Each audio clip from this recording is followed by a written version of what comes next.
Capitol, they're scheming in the night, selling out our freedoms for a pocket full of spite. From the border to the heartland, the wolves are at the door, twisting truth and tearing down what our fathers fought before. But I'm a patriot source, standing tall and true, with a Bible in my hand and old glory flying blue. Ain't apologizing for loving this land. We'll fight the forces of evil with fire in our stand. God bless the USA, we'll never back down. Patriots for freedom, wearing that crown.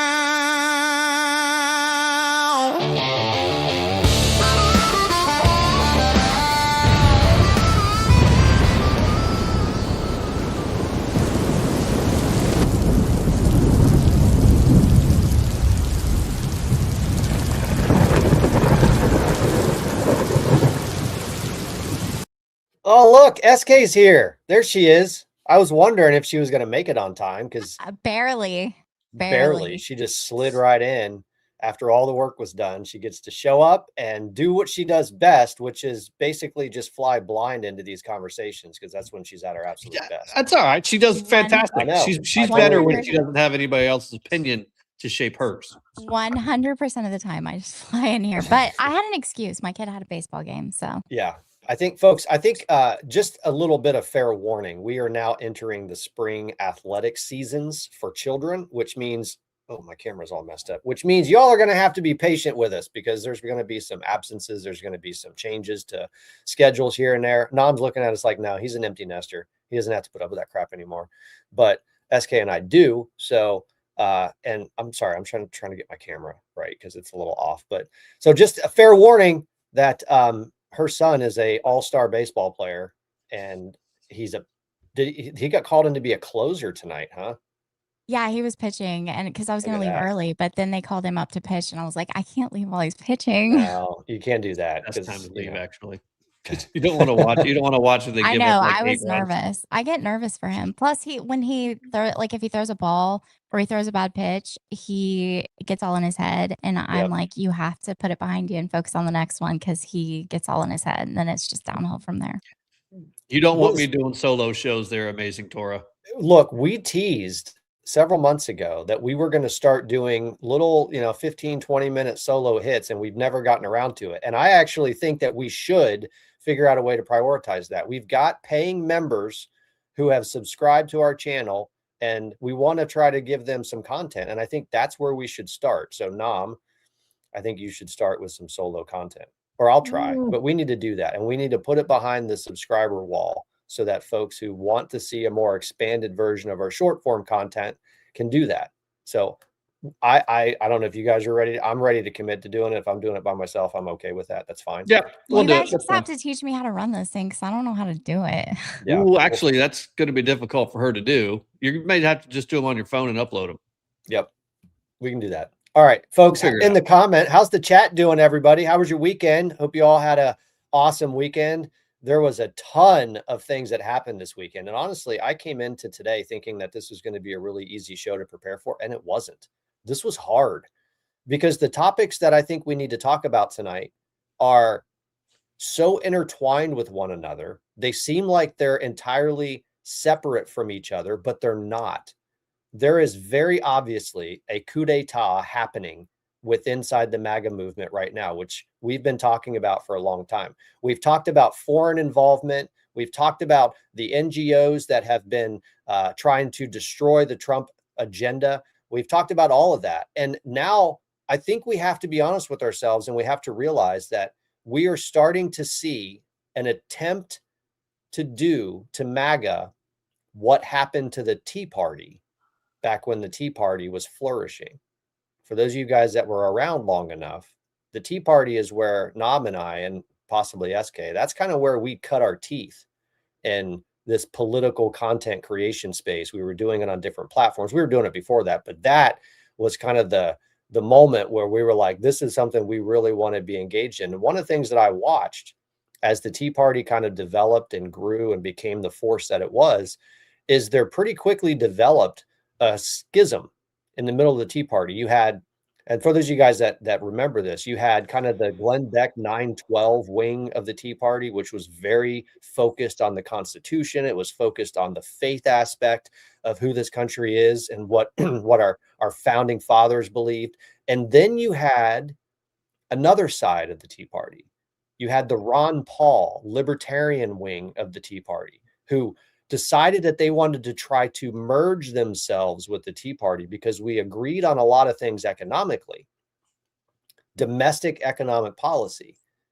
But pretty quickly, the Ron Paul wing of the Tea Party movement thought that they could get away with co-opting the entire Tea Party and taking the movement with them into the Ron Paul wing. And when they realized they couldn't, they just decided to blow it up. And I'm starting to get a sense that that's exactly what they're trying to do right now. And we're going to talk about where this coup d'etat is coming from, because I think that we've been able to pinpoint it. And it wasn't until this weekend that I remembered a conversation that we had not that long ago. Yeah. What about Ivan or Igor? I'm not going to spend a lot of time talking about him. Who cares about this guy? How tall is that guy? Because when I see him on video, he looks like he's about 5 foot tall. Yeah, who cares? Yeah. Who cares about Ivan Reichman? Literally nobody. Yeah, nobody. But it serves.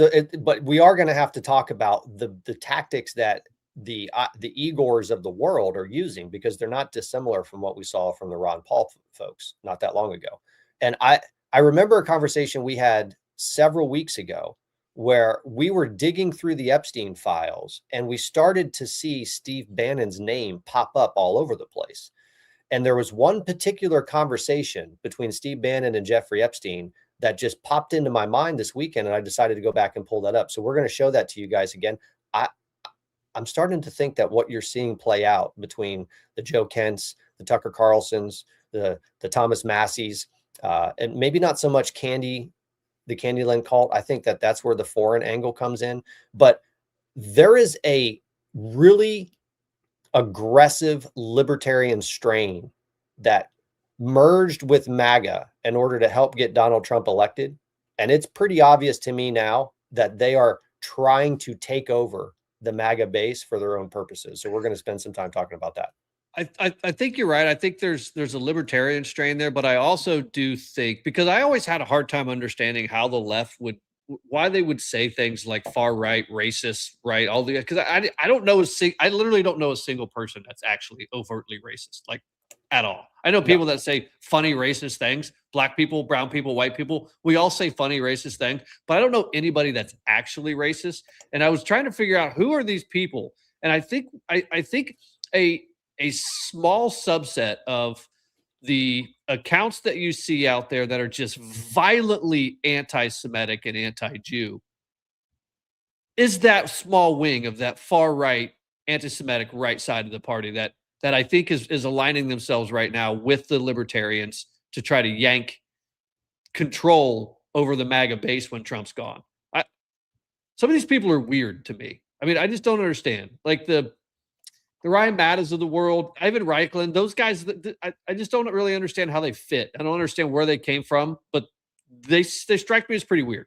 Yeah, they are very weird. So we're going to talk about that, but we're not going to talk about that first. I want to go a couple other places because I'm going to try. I think we need to try to weave this show together in a way that it starts to make sense. But before we do that, Nom, do you remember on Friday when you guys were talking about how awesome your shows did while I was on vacation, and you kept talking about people love the shit show? Well, I went back and decided to go look at the numbers for those shows, and you're right, they were good. But do you know what show blew those out of the water? Friday show. When I came back, Friday show. You mean the actual shit show? The actual shit show. It's the shit shows. So wait a second. Yep. Wait Friday's a second. show. Are you serious? Hold on. I got to go look at those. I'm serious. I was like, you know what? I'm going to go take a look at the numbers just because these two wanted to try to position it as though those aren't great numbers. What on YouTube. YouTube, that's not great numbers. What do we got on That's not great numbers. It's 1,200. Not great numbers. No. All right. We got 2,000 on Rumble. Over 2,000 on Rumble. See? Okay. Yeah, I agree, Paul Prater. We're going to stay on Ryan Matta's rear end all day long because he is an absolute fraud. I can't find a single thing that literal loser has said that has actually panned out to be true in a very long time. We're never going to let these animals, these losers, ever live down the fact that they openly are rooting against the United States military. They want this military.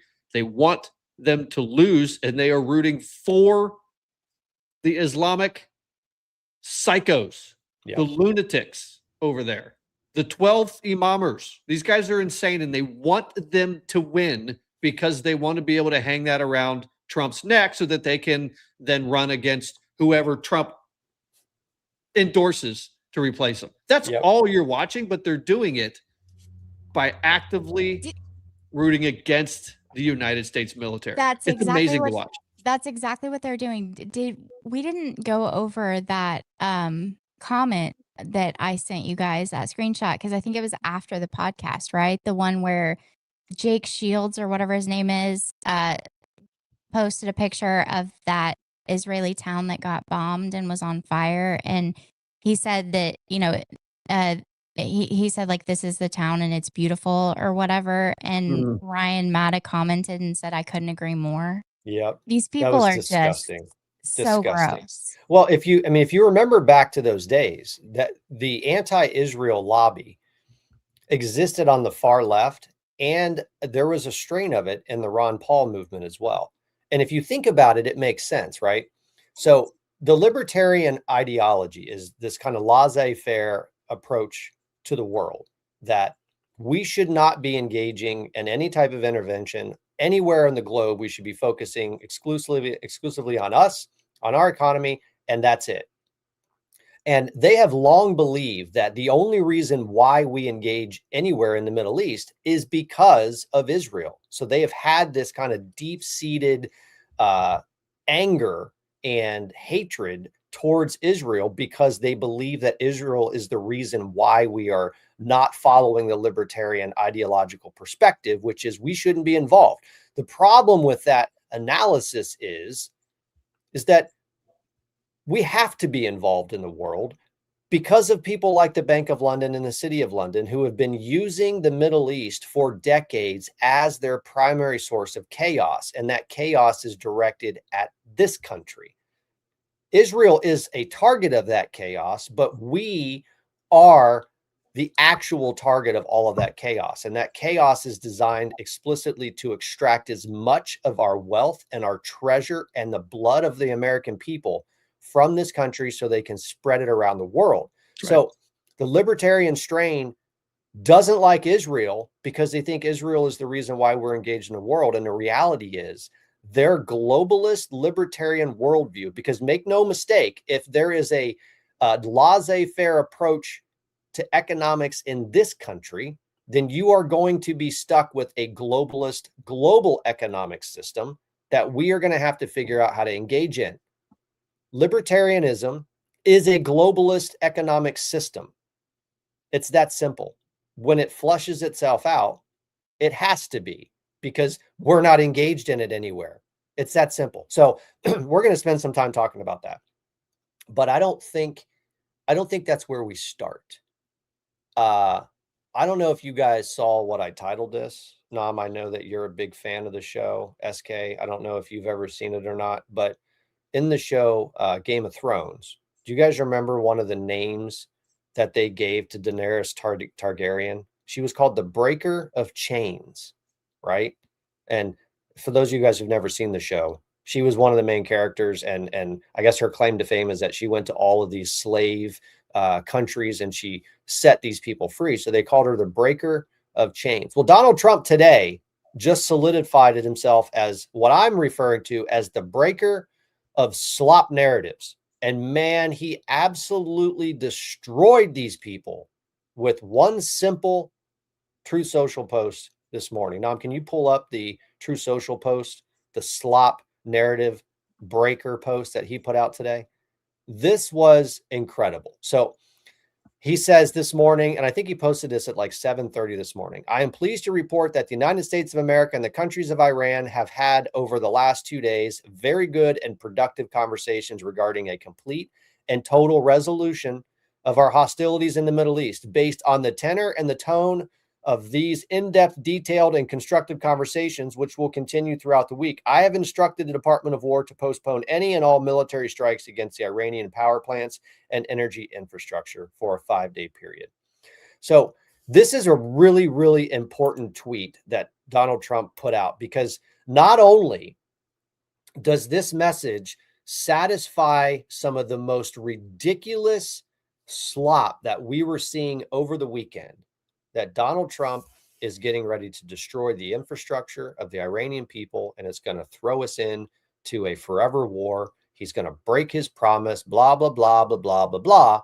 Well, with one post, not only did he break that narrative, but he also moved a market. Absolutely moved a market. One post. It's crazy that you have a president that is this influential, because people are being pulled from one side to the other side.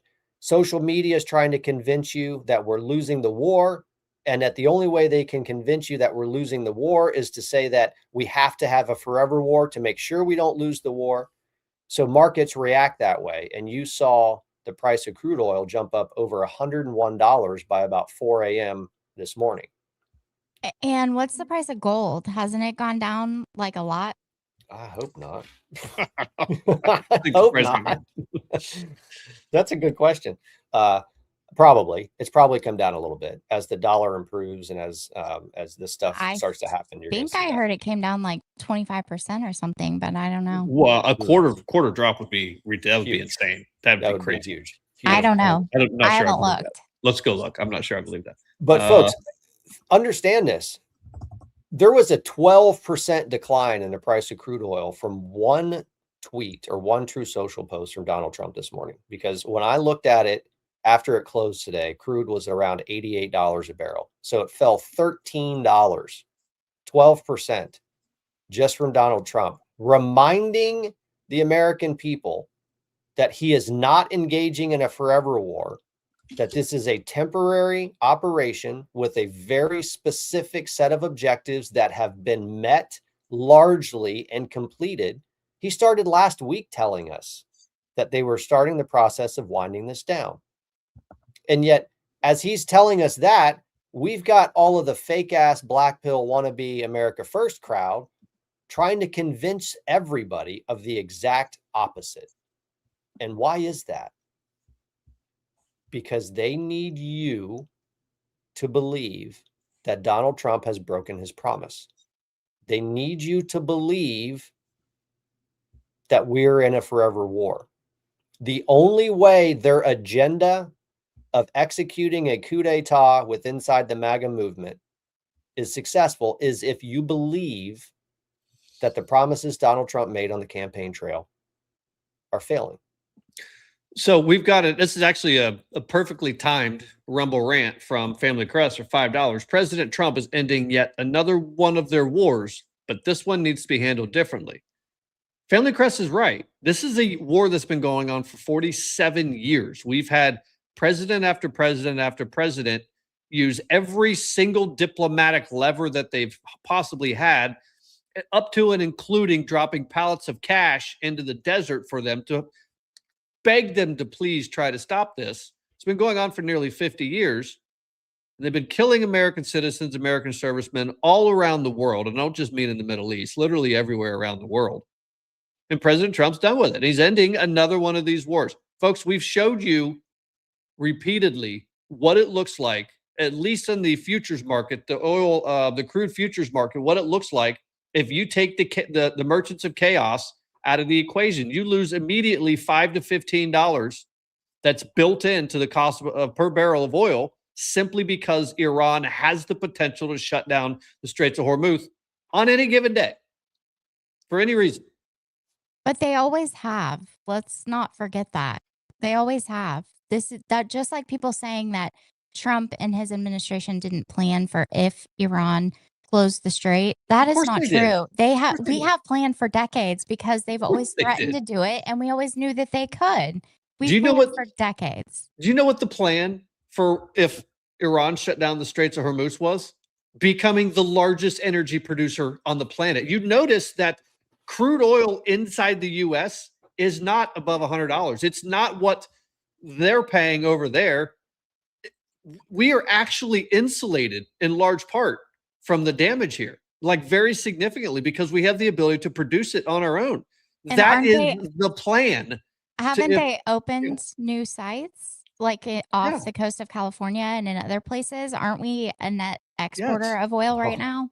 Well, I don't know if you guys saw this, but on Donald Trump's True Social account today, he posted several new results of American oil exploration and production.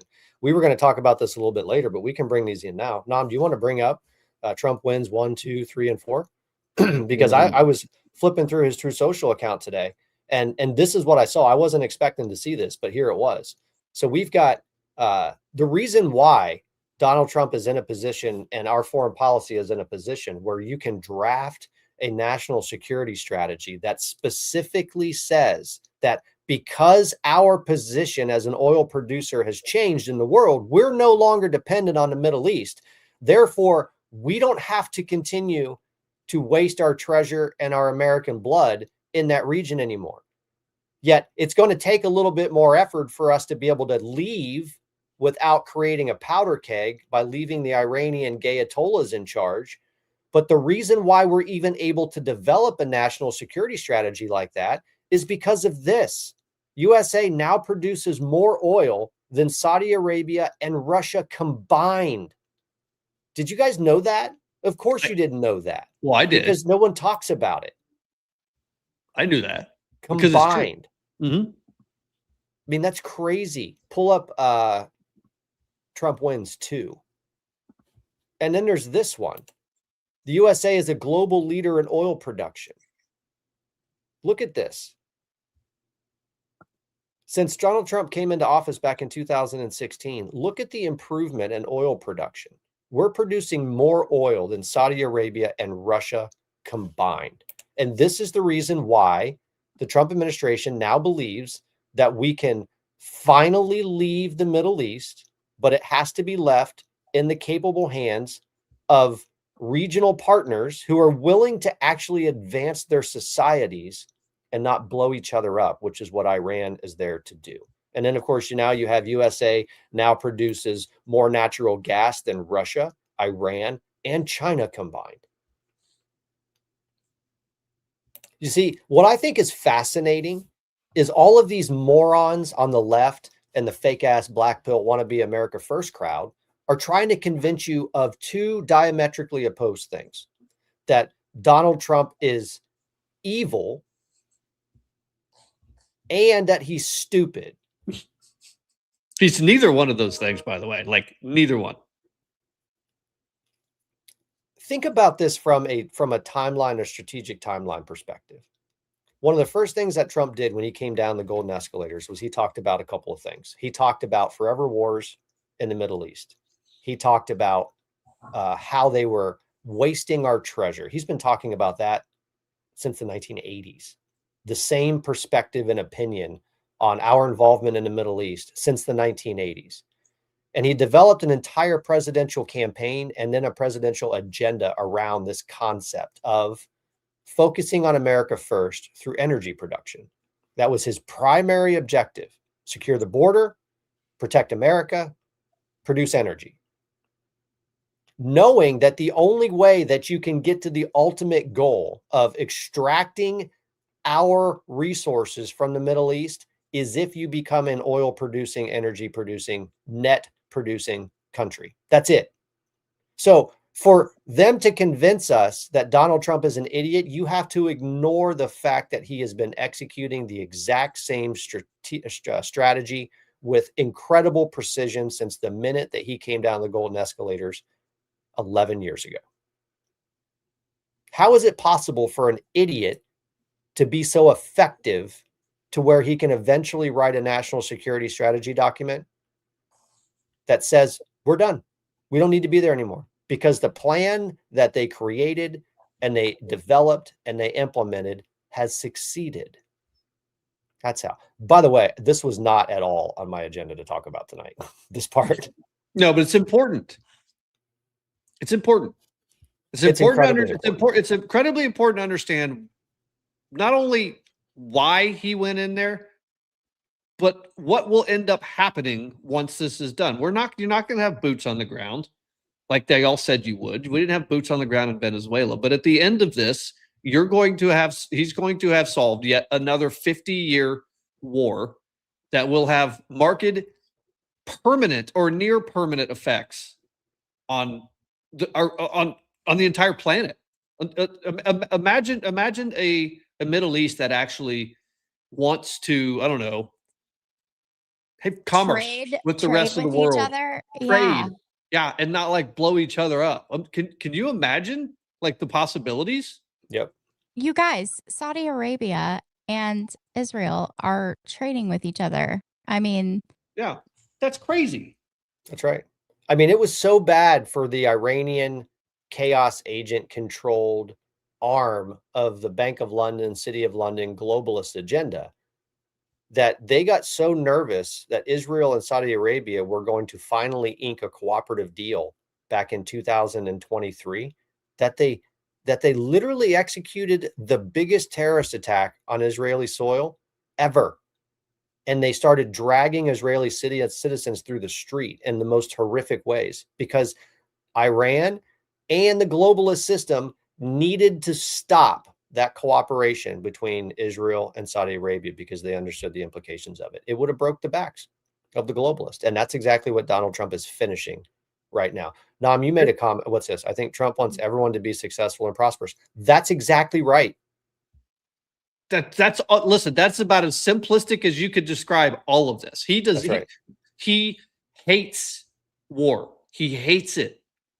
He uses the might of the U.S. military to ultimately try to end wars, right? And listen, if you've got suicidal lunatics like you do over there in Iran that have to go, they're going to go because the world's going to be a much better place when they're gone. It's a better place without Maduro in charge. It's a better place without Ayatollah, the gay Ayatollahs, or how all of these fucking guys here, all of these gay Ayatollahs. It's a better place without every single one of these people.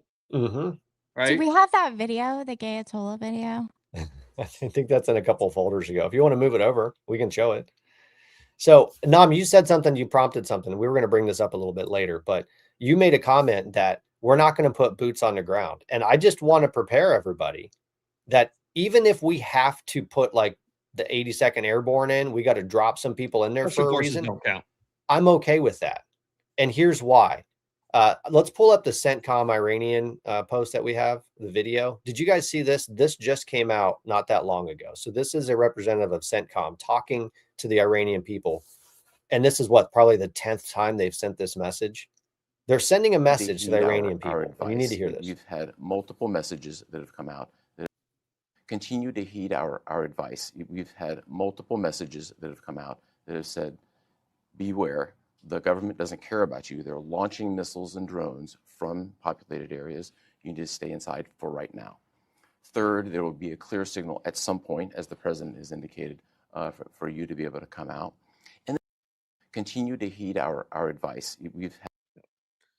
So that cuts off, but what the third point he's getting ready to say, and he moves on to the next one, I don't think he finished it the way he should have, is the third point is, the president of the United States is going to tell you when it's safe to come out and when it's safe to take your country back from these people, right? Because right now they're just going to shoot them in the streets. Yep. We know that. Yeah. And the point there, the point I'm trying to make there is that if the signal that it's safe for them to come out is a whole bunch of parachutes of 82nd Airborne swooping in to provide security for them so they can take to the streets and finally rip root by root the gay Ayatollahs out of their country, that may happen. They won't have to. They won't have to. I saw, and I don't know if I grabbed it or not, a couple of days ago, last week, or maybe it was the week before while you were gone, actually, where there were stories that our government in Israel is putting together a self-reporting application so that people in Israel in protest, so that they can report the existence of these blockades and these checkpoints that the IRGC was setting up so that we could launch drones to go and take them out. So they're going to actually be able to call in airstrikes. They're already doing it. U.S. drones. Yes. They're already doing it. These people are already they're going to start fleeing right there. It's a done deal. It's just a matter of time. You're going to start to see IRGC. There's going to be less and less of them. They're going to pretend like the ones who can like hide, they can like, put normal clothes on and pretend like they didn't just spend the last 15, 20 years raping and pillaging, the streets of Tehran and the rest of the country. They'll try to hide. They'll try to blend in, but they're going to leave. They're going to flee. Yep. I just wanted to say there were some people in the comments saying that the audio was low on the video. So if you didn't catch what he was saying, that was CENTCOM Commander Admiral Cooper, and he was delivering a message to the Iranian regime or not to the Iranian regime, directly to the Iranian people. He was basically telling them to stay inside, that, obviously the regime doesn't care about you, and they're, launching missiles and drones from populated areas and using people as human shields. And the U.S. keeps warning them to stay inside, do not go outside. But then he told them that there will be a clear signal that comes from the president when it's safe for you to come out. So, like, the Trump administration is speaking directly to the Iranian people, saying, help is coming. You'll get a signal when it's safe to come out. And then hopefully they're going to do their part and, overthrow the rest of the government and find somebody to run their country. That's right. That's right. And I don't know if we're going to get to this tonight because I don't really have any content around it because I don't really understand what's going on over there. Maybe SK does because I know she's been paying attention to these idiots. Are we going to touch on the Code Pink Cuba shenanigans tonight? SK, do you know anything about what's going on over there? Yeah, I do, actually, because I followed it. I knew it was coming for a long time. I told you guys about it several times. And it was kind of a shit show. They stayed in a 5-star hotel with electricity while no one in Cuba had electricity. And they were like riding around in buses, like filming people that were like starving on the streets. And they had to have armed guards there too. They had to have armed guards around the 5-star hotel because the people that were suffering under the thumb and under the boot of communism were very pissed off that they were there. And I think Data Republican did a thread on Roy Singham and Code Pink and all of that. She also did one on the Mormon women for ethical government, MWEG.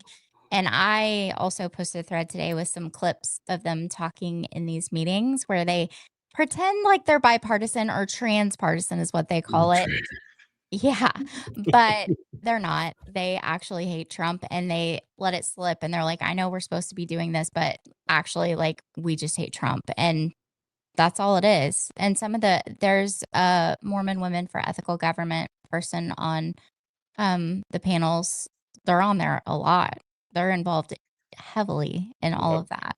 I mean, how ironic would that be, Family Crest? Because the narrative that the FAGA crowd, the faking gay ass left-wing wannabe MAGA people, faking gay ass.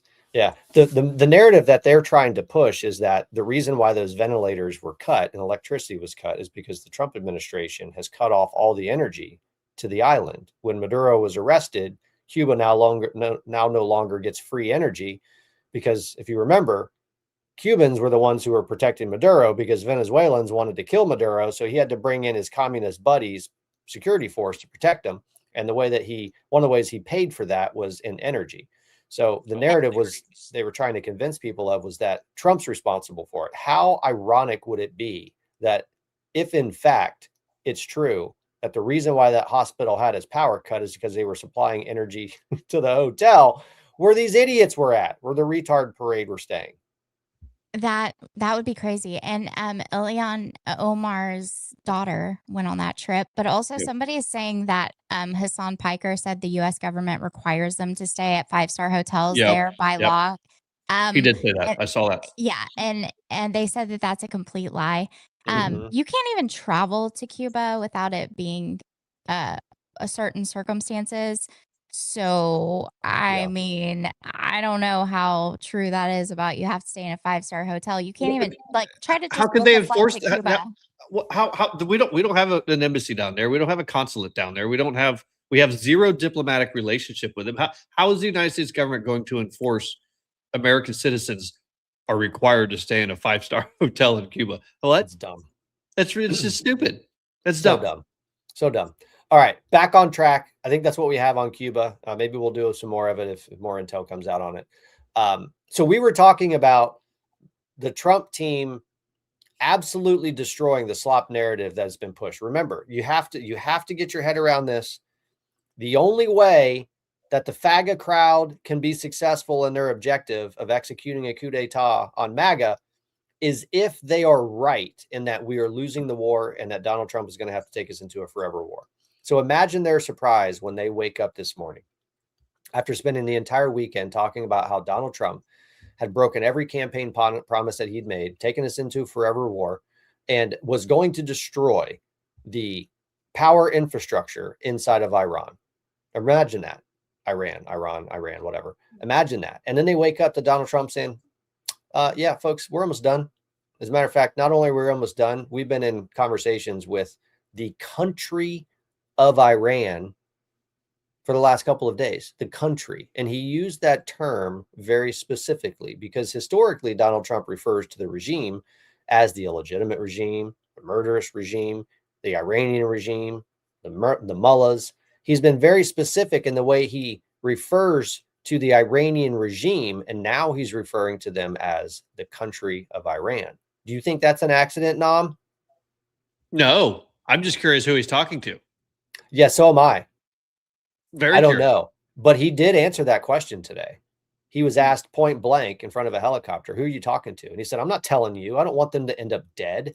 And he's right, because the minute he lists the names of who he's negotiating with as a representative of the country of Iran, you're going to see those media allies of the Iranian regime run to him and try to help. No, they're not going to try to help. They're going to try to help take that person out. Yeah, of course. These people are so stupid. The media is so dumb. Dumb. I mean, are they really this stupid, or are they just this evil? I haven't quite figured it out yet. Yeah, they're both. They're both. President Trump, will you tell us the exact day and time that you plan on launching your attack and the targets that you expect to hit? What the actual fuck are you talking about? Yeah. No. Yeah. No. This isn't the Bush administration airing it on live TV, you guys. Yeah. So imagine our surprise after the fake and gay ass again crowd wakes up and they realize that all of the narrative, the slop they've been pushing, just got utterly debunked and destroyed by Trump saying that we're almost done. And then next thing you know, the propaganda mouthpiece for the collapsing Iranian regime is out saying, no, we're not negotiating with Trump. Of course we're not. Why would we negotiate with them? And would you then be surprised to find out that the same FAGA crowd here in this country, you guys know who this guy is, right? Jackson Hinkle, one of the biggest FAGA propagandists on social media, just awful account, is using the exact same language, the exact same talking points that the propagandists for the Iranian murderous regime are using. The same exact narrative. You can't convince me that these people are not in the back pockets of the murderous Iranian regime. You can't convince me of it. Well, but that's all weird, right? Because those little FAGA, Gayatollah, fake and gay propagandists over there, that, I don't know, some of these guys, these are Americans, like these are U.S. citizens that are doing this, saying that they're literally just taking it straight from the Gayatollahs and saying, just feed it to me, just put it all over me, and I will go out and I will repeat it and regurgitate it, when in reality, they actually are.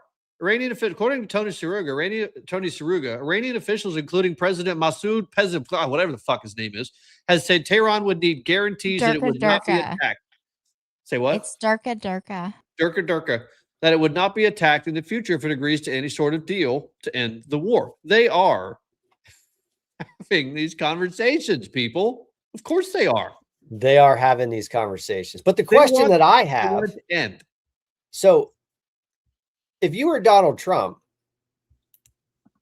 and the Iranian regime wanted to negotiate with you, who are you going to negotiate with? I mean, because right now we're on like the 4th string of the IRGC. We're on what? The cardboard cutout of the Ayatollah? Did anybody ever figure out if his son's still alive? No, he still hasn't been shown. I think they released a second statement from him, but he still hasn't been shown because I think it's pretty obvious that he's either very seriously injured or, in fact, he's already dead. As a matter of fact, I did see. I saw a clip of someone on, I think CNN or I don't know where it was, but this guy, this dissident from Iran, who's part of the diaspora, who was commenting about the fact that this is the first ever AI Ayatollah in Iranian history, because every image that's been sent out of the Ayatollah is either very old or it's entirely AI generated. They're trying to run an AI disinformation campaign on the entire world with a Ayatollah who's very likely dead. And yet we're supposed to believe that these are the people that are in control. We're supposed to believe that, according to the FAGA crowd, that we're losing the war. Donald Trump is taking us into a forever war. And yet no one's seen the Ayatollah. He's nowhere to be found. I'm sorry, folks. I'm not buying it. I'm not buying it at all. So then I saw Candace Owens post this. And I know we talked about not talking about these idiots anymore, but I have to bring this up.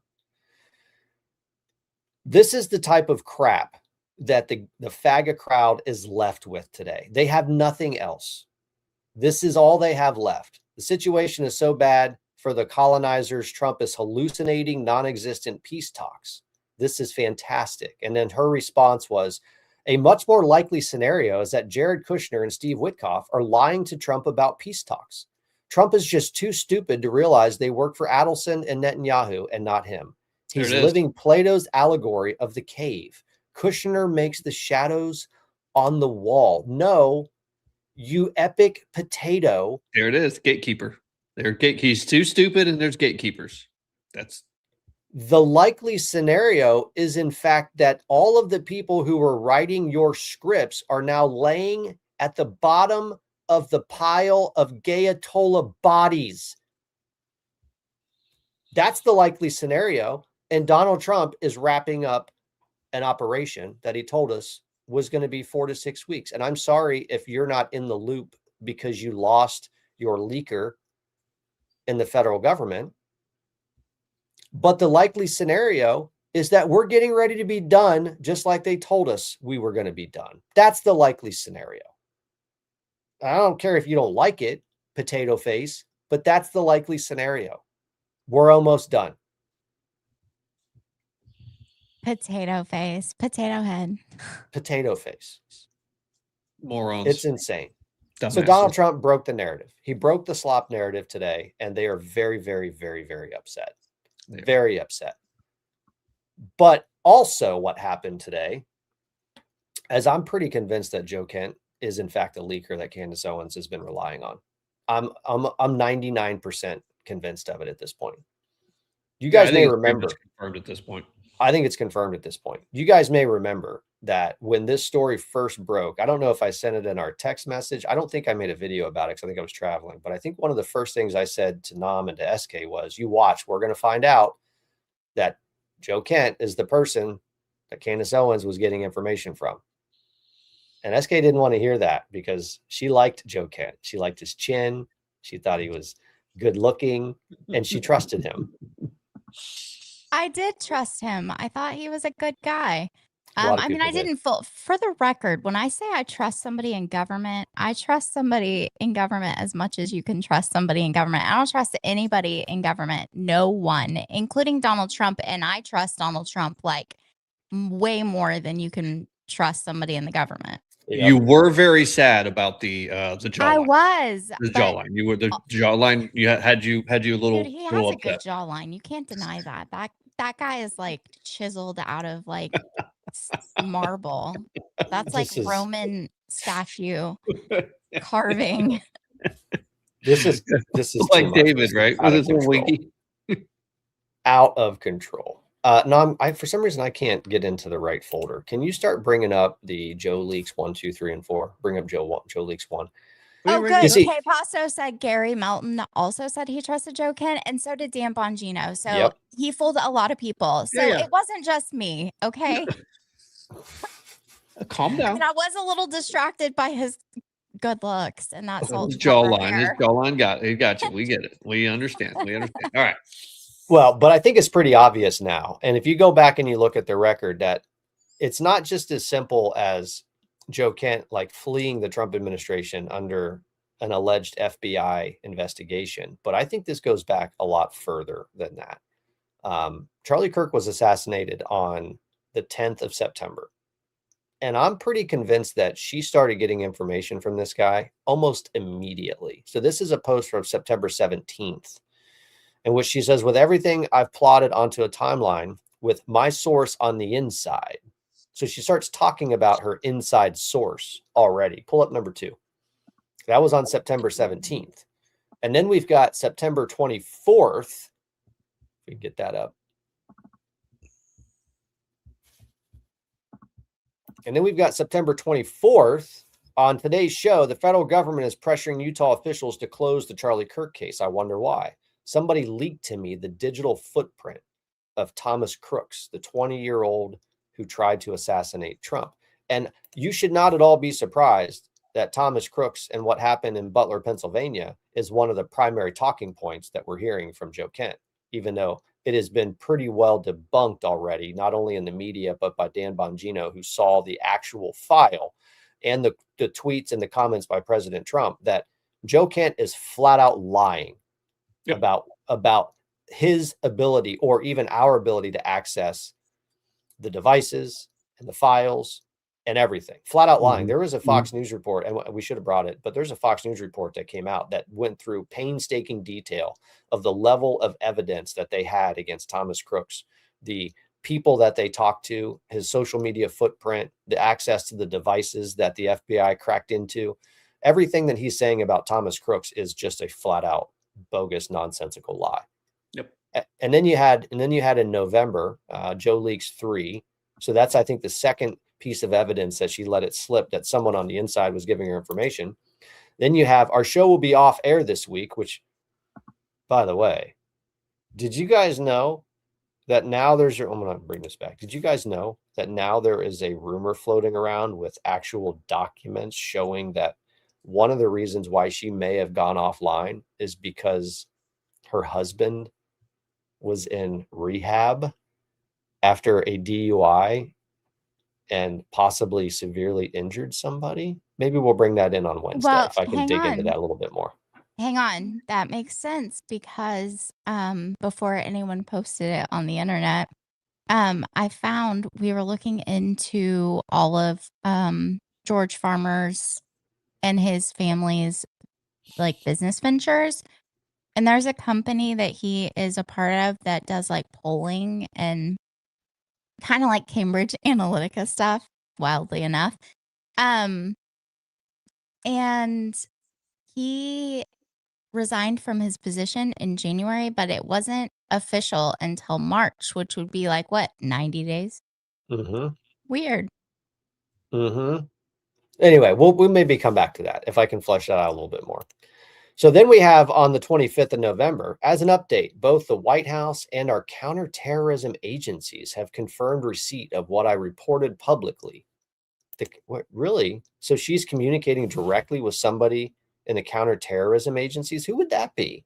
Who was the head of the National Counterterrorism Task Force or Center? Who was that? Joe Kent. You mean Joe Kent, the guy who has now run into the welcome open arms of the FAGA crowd, was the head of the National Counterterrorism Center that she seems to be alluding to here? All right, let's look at number 4 real quick. Number 4. So this is a December 17th post in which she says that it genuinely would not have been possible for me to learn about the rental car being auctioned were it not for the good guys in government who worked to get me the photos we released today. So I'm just a little bit confused. What would you call it if you have access to information that are part of an investigation being held by or being managed by Utah, in some parts maybe by the FBI, and you have visibility into those records, and those records somehow make it into the hands of a podcaster who's pushing conspiracy, what would you call that? You call that leaking, wouldn't you? Yep. Now, I don't know if that's necessarily a crime. It is. It is. Well, Nom says it is. Sounds like a crime. It's a crime. I mean, hold on. I don't know how it couldn't be, because if someone close to a situation like what happened with Charlie is someone in his circle, somebody that works with him or is friends with him or one of his family members, sends information to the FBI, to the government, just because they're trying to make sure that they cover all the bases. Like, here's everything that I think could possibly mean anything at all whatsoever, because you're going to want to do everything you can to help solve this and find the person responsible, right? Yep. So if you are, if your friend or coworker or whatever was killed, especially so publicly like that, you're going to go through and be looking and thinking, looking back, trying to find everything you possibly can that you think might help the FBI. And that's what happened. And it sounds like Andrew Colvett took some screenshots of some chats and sent them to the government saying, here, this is all I have. This is everything I have. There might be something in here that could help you. Yep. And it sounds to me like that's how Candace was able to get some of the screenshots she got from some of the group chats, because people close to him were sending them saying, this is what, everything from our group chat. I screenshotted all of it. Here it is. Like, maybe there's something in here that can help. I mean, I would be pissed. That's like going to the DMV and giving them your information, and then somebody at the DMV giving it to a podcaster. I mean, I would think that's a crime. And it's wildly out of context too, right? It's wildly out of context. Just like SK, you've said so many times, Candace goes right up to the truth and then veers right, because she can't get to the truth because she's that step close to it, but she doesn't have the connection that actually means that person that she is actually trying to tie this to. Oh, but she does. It's all been handed directly to her. She has the connection. She chooses to ignore it. I will stand 10 toes down on the direction and motivation that we found in the very, very, very beginning. Still to this day, agree with that. I think holds 100% today. I don't think it's been chipped away at all. I think, if anything, more and more and more evidence just keeps building up that these were the motivations. And I'm not saying that someone else killed Charlie Kirk. No, Tyler Robinson killed Charlie Kirk. But I think that there were some outside, like, not motivation, but like nudging, maybe, that was being done by several different people. And I think that those people are not good people. And I think that I just think there's a lot. We've established. Hold on, stop. Before because this is important to understand. So I understand the angle you're talking about is the one that led us down the Urmia Fanan track with, armed queers, SLC, and all of the furries and all of that stuff. And I agree that, that's a thing, but that doesn't satisfy the need from the Candyland cult to finish the job of destroying Turning Point USA. That's all that this is, folks. This is what you were seeing. The forces that are funneling all of this focus right at Erica and right at Turning Point USA are doing it because they have to stop Turning Point USA from being an effective get out the vote machine. Because if you've got an organization, Turning Point USA, that is still so close to President Trump, and they oppose whoever the fake and gay wing of the new MAGA, the FAGA crowd that thinks they're going to get the MAGA vote, and they have to battle Turning Point in their get out the vote machine. They're trying to destroy Turning Point. They're trying to destroy them so that they don't have to contend with them getting the vote out against whoever their chosen the FAGA chosen candidate is in 2028. That's all this is. That's exactly right. So let's flush this out a little bit because SK, you brought up a really important point of the Andrew Colvett narrative, but This actually goes a little bit deeper. All right. So not only was Joe Kent, I think, the person that Candace Owens was talking about in her tweets, but did you guys see Mitch Snow? Did you see the comment that he made on that podcast this weekend? I made a video about this. I don't know if enough people understand I this. think you're the first one that found it. I think so. Several other people posted it after you did, but I had messaged Data Republican and Lisa in our group thing and said, "Oh my gosh," he said, PatriotDad said he thinks let's play it. We've got it. And then you sent me the video, and before I could even do anything, I think Data Republican sent a video that somebody else had made, but it was hours after you sent it. Yep. All right, play that. Play the Mitch on Joe. Actually, I said Mitch Fingers Joe, and my wife saw that. And she's like, "Why would you name it that?" I'm like, "What are you kidding me? I'm talking about like pointed at him as the bad guy, not the. Don't be gross." Listen, it's very easy. Does anybody go to Cane's Chicken? Can any of you guys order something at Cane's Chicken with straight face? Because I can't. Can you pull up Mitch Fingers Joe? There we go. I know Candace said you were vetted. Who vetted you? Oh, geez. Yeah. I let that slip once, and maybe I wasn't supposed to, but yeah, it was Joe Kent. She trusted him. Yeah, we had a 15-minute conversation, and then all he had to do was see records. And yeah, I gave him all the records. I gave him so many records. He said, "Stop, you're done, you're good. You check out, brother. You're a go at this station. Move forward. Good luck on Candace."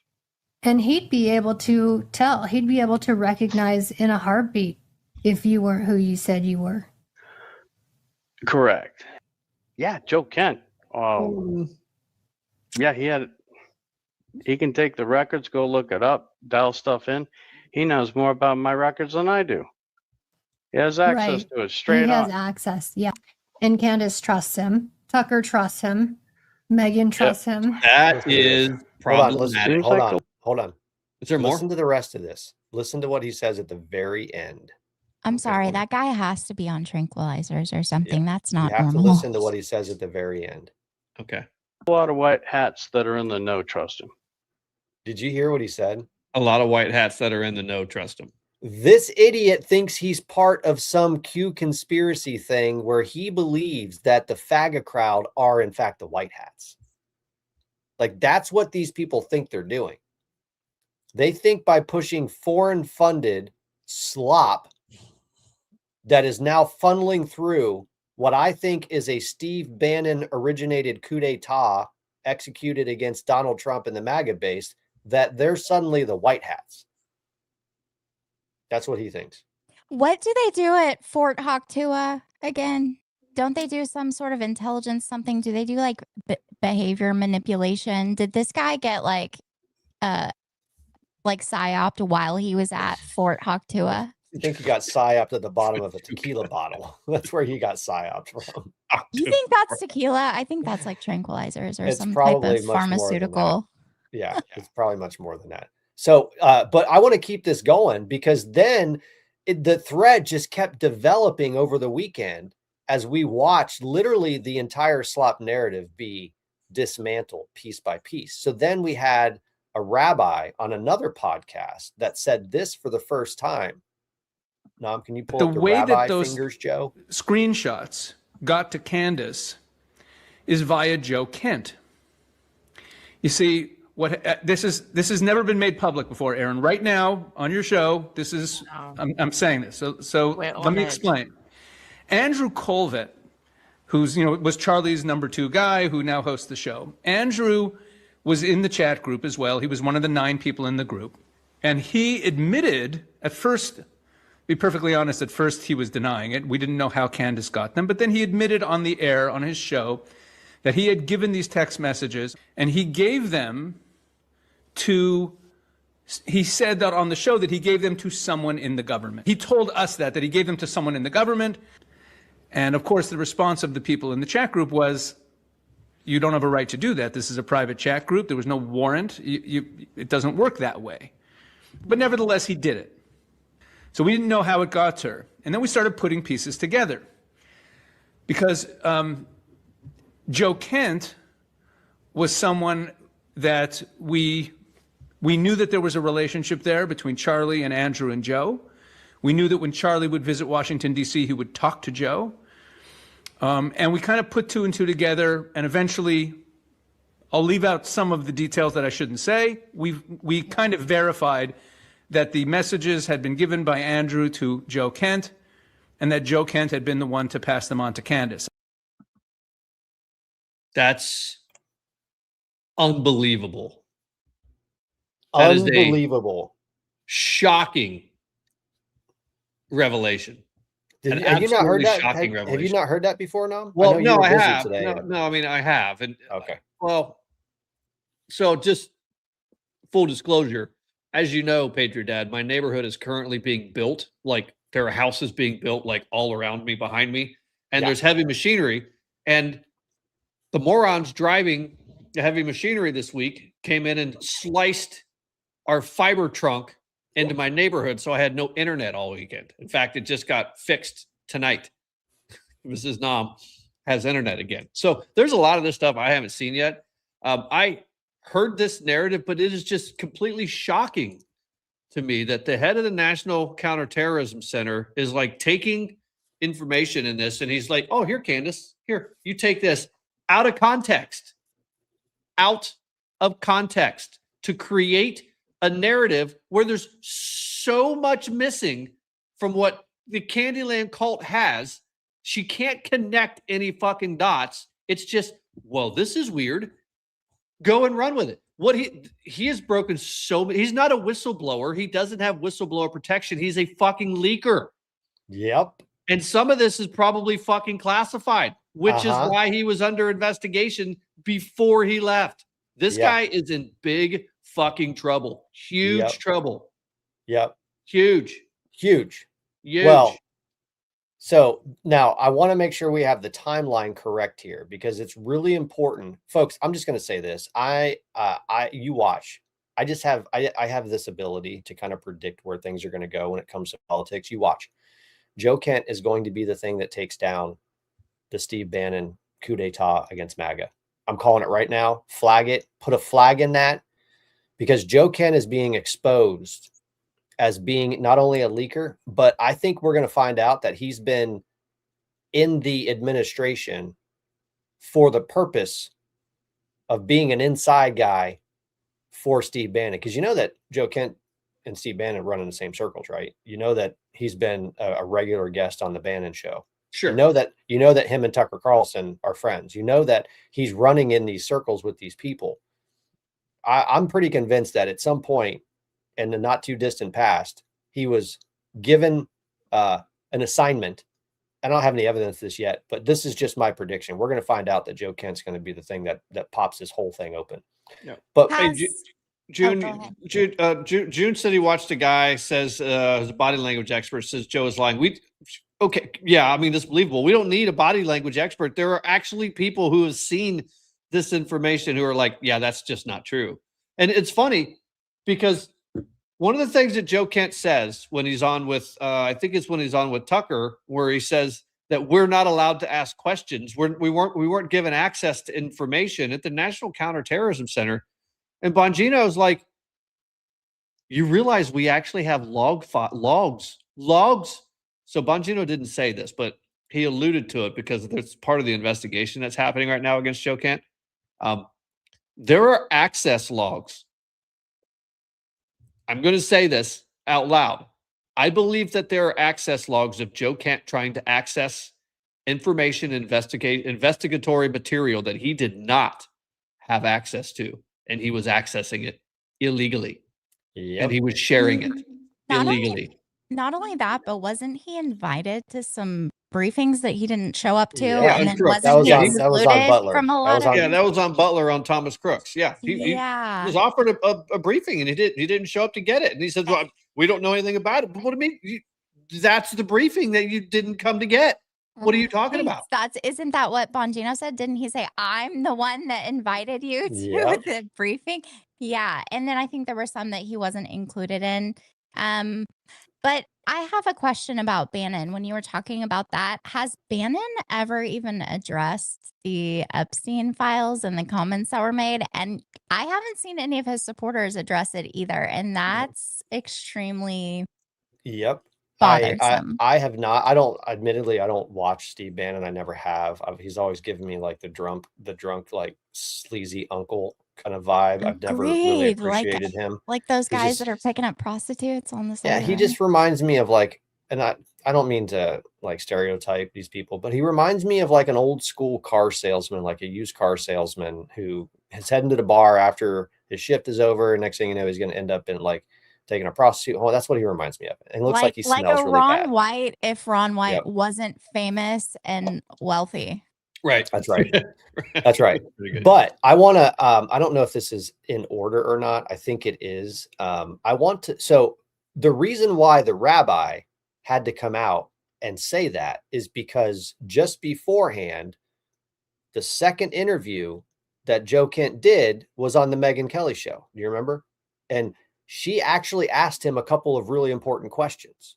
She asked him about whether he was the leaker and the Charlie Kirk stuff. And he flat out said no.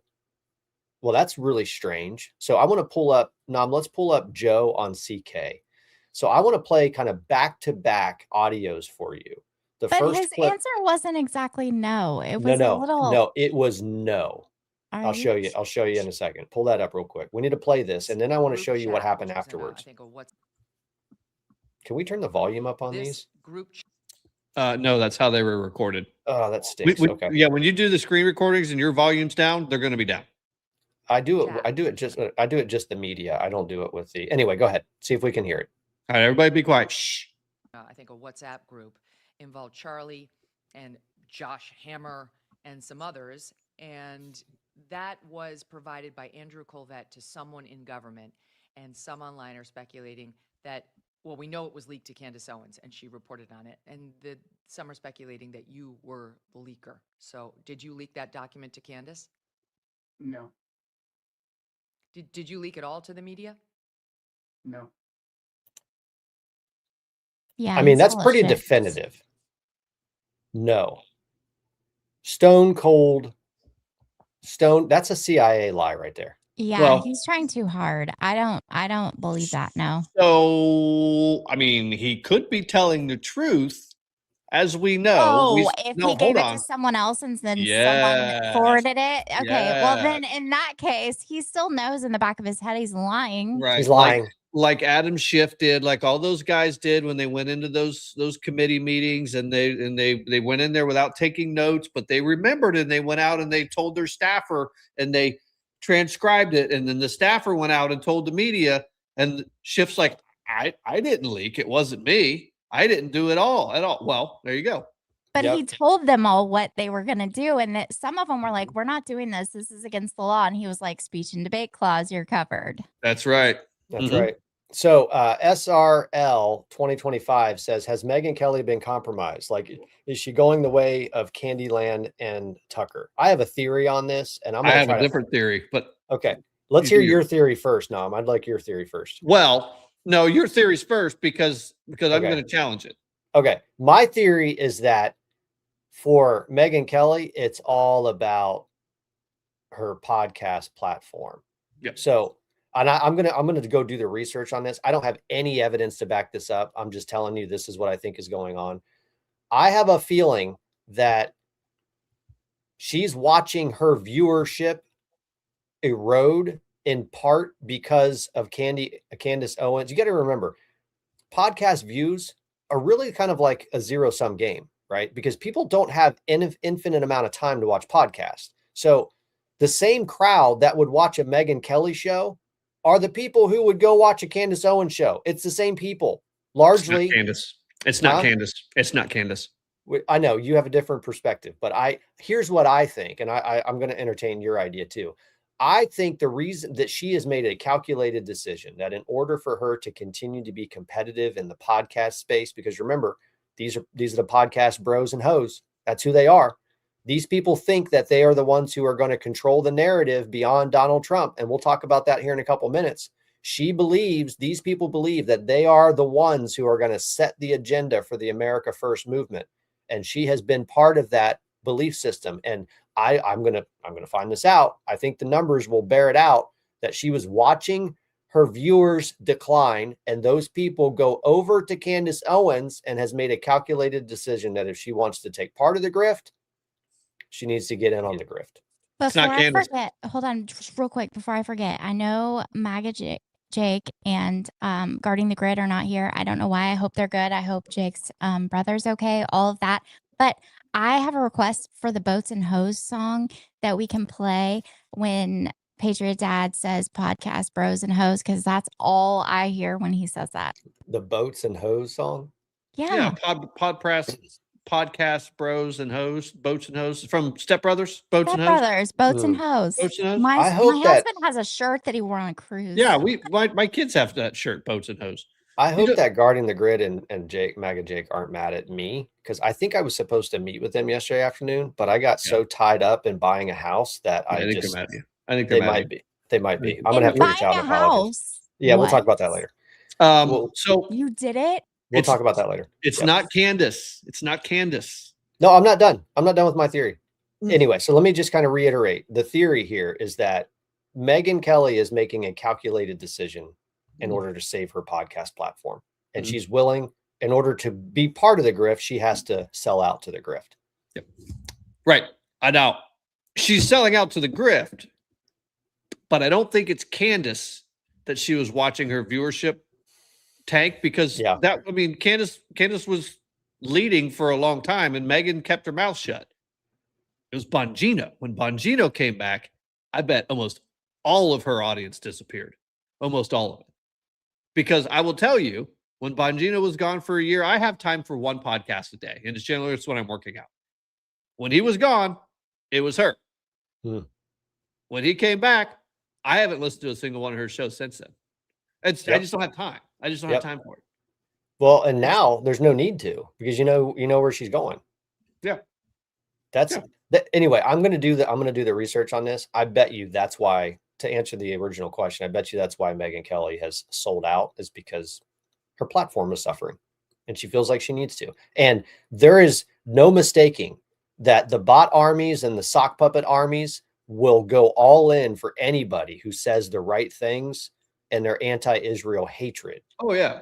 They're behind this coup d'etat full force. And what's crazy is the same bot farms that they're using, maybe not intentionally or directly, but indirectly for sure, are the exact same Antifa bot farms we've been fighting online for years.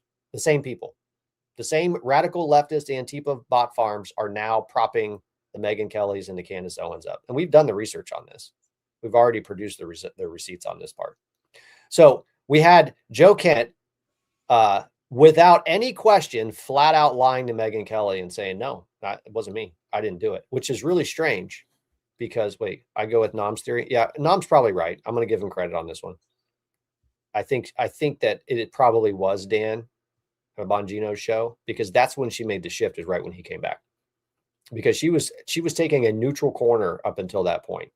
As a matter of fact, she said that she was trying to help negotiate the war between Candace and Erica, and she has very clearly decided with the grift. Shameless plug. Can everybody go hit the like button and make sure you're subscribed?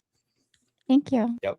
So Joe Kent flat out says, nope, wasn't me. And then the rabbi comes out and says, no, it was Joe Kent. Well, and then that forced Andrew Colvett to actually come to the table on the podcast today. Now you need to bring that back up. That's the same one. Actual fact of the matter. Oh, yep. There? Yep, here. So this is Andrew Colvett. There is that behind the scenes, we have given everything we know to give, every single piece of information. This was one of them. I was told I could trust Joe Kent. I provided the screen grabs to Joe Kent, and I don't know what happened to them at that point. Okay, that I just want to make that very clear. Eventually, Joe did message me and suggest that I make those screen grabs public. I declined because those were shared privately. I didn't want to be reckless with them in the public. There could be innocent people on that group chat that would then be harmed. So I declined. But then, fast forward another week or two, and they were made public. So that's what I know. is that Joe suggested that they be made public. I declined, then they were made public. That's heinous. That's just disgusting. Disgusting. Yeah. Sorry for you guys in the chat that couldn't hear it. My apologies. So I'm noticing that a lot of people on X, when they are posting content, they're turning off their download feature. So you can't download these clips. So you have to screen record them. And I may have screen recorded them with the volume too low. I will do better next time. But that is Andrew Colvett flat out saying, yep, it was Joe Kent that I gave the receipts. I gave the screenshots of those text messages to. And I gave it to him out of a spirit of transparency because we wanted the National Counterterrorism Center's help in trying to flush out every possible link. And then Joe Kent went to Andrew Colvett and said, I think you should make these public. And Andrew Colvett said, no, I'm not going to do that because there's a bunch of people's names on that don't need to be made public because the Candyland cult will destroy them because that's what they do. And then 2 weeks later, they show up in the media in Candace Owens' hands. Yeah, that's heinous. That's heinous. Okay, Pasto said Joe contacted Andrew first to ask for specific information. Is that true, K Pasto? Not the other way around. Interesting. Okay. So we need to find out that link because that's important. Why would Joe go to Andrew Colvett asking for specific information about Israel's involvement? Interesting. Okay, Pasta, can you send me something if you've seen anything on that? Can you send it to me over on X? Can you DM it to me? And I am really bothered because I didn't watch Candace Owens for a long time. I watched her for a while and then I stopped watching her a few years ago, probably before she left the Daily Wire.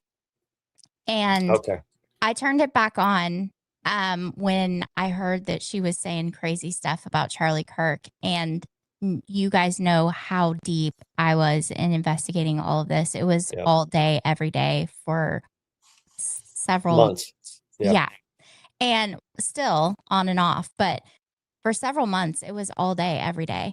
And I had a lot of information to give. And I was going to have a meeting with Joe Kent, but I don't trust anyone, even Joe Kent. And I kept saying that I felt like the only people that I could really talk to or give this information to was Donald Trump himself or one of his sons. Outside of that, I didn't really trust anybody to have it. And I'm glad that I didn't give anything over. But I remember watching Candace shortly after he was killed. It was either at the end of September or beginning of October. I think it was the beginning of October. It was one of the first times that I watched her again. And she mentioned Joe Kent. She said he was the only one that called her back. I don't remember the context, but I remember her because I thought, that's weird that he would call her back. And then I thought, I wonder if I should go through with that meeting. And then I was like, nah, I'm just going to see how this plays out. Yeah, I'm glad I didn't do it. Because she mentioned Joe Kent and she said that he reached out to her. I don't know if he initiated it or if she called and he returned the call. I think I remember the context being she called and he returned her call. Yeah. That he was the only one in the administration that returned her call.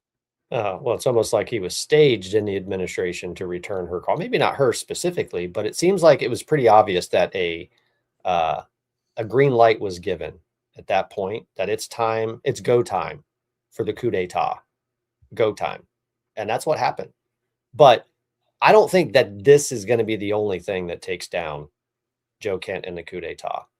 So he was also asked a bunch of other questions in the Megyn Kelly interview about the Iranian justification for going to war.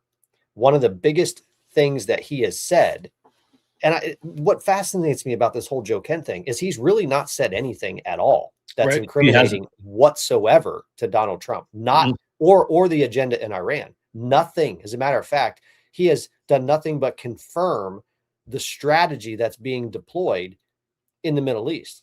And I listened to that entire interview with Megyn Kelly. I only listened to part of the Tucker one, but the entire Megyn Kelly one I listened to.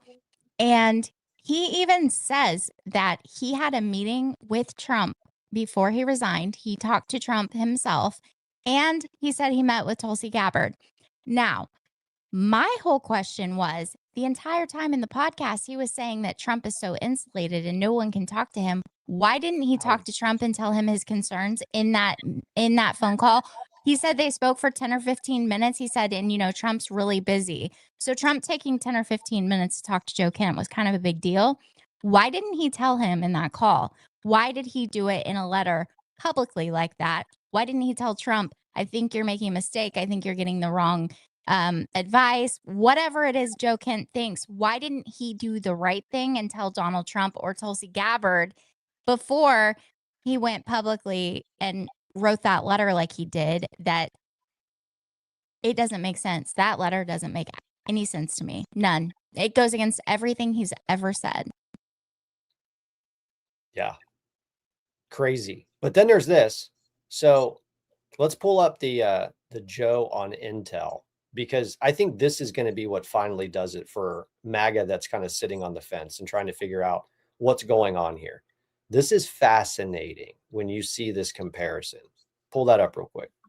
By the IAEA or by another government, Israel in this case, saying like, oh no, even though you conducted Midnight Hammer and your 18 intelligence agencies say that their nuclear capability is gone, they're still somehow digging out from the rubble, and they're going to be able to assemble 10 bombs in 2 weeks. Again, sorry, I'm going with with what the director of national intelligence said, and she's saying that based on the research and the analysis and the rigorous debate of 18 intelligence agencies.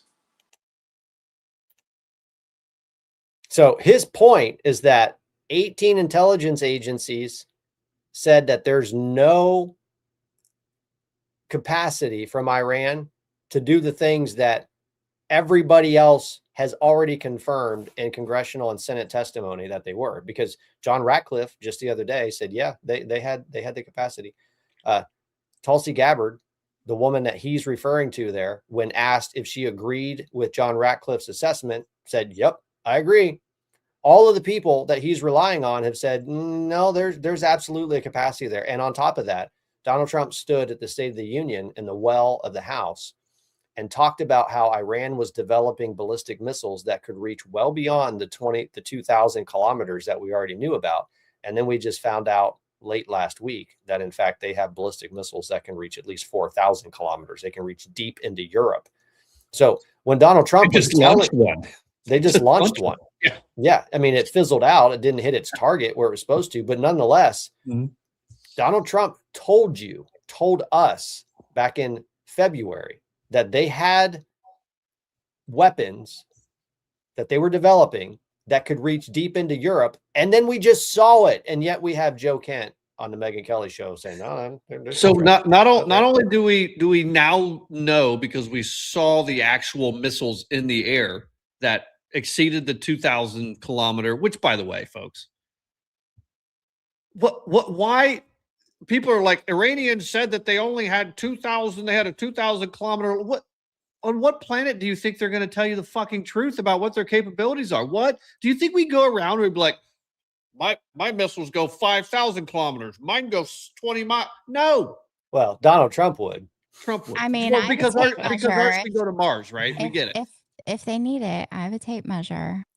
Right. Yep. This is the dumbest argument. Okay, so we get a ballistic missile that's going 4,000 kilometers, and by the way, we also know that SK, you may know the exact number. Didn't they come into the negotiation saying that we have like 460 kilograms of enriched uranium, 60% enriched uranium, which we could then stick onto a warhead on that ballistic missile that we know can strike Europe? That's like almost like exactly what President Trump said was the threat. It's almost like there was an actual threat. And let's not forget the IAEA report from 2023 when they found that Iran had 83.7% enriched uranium.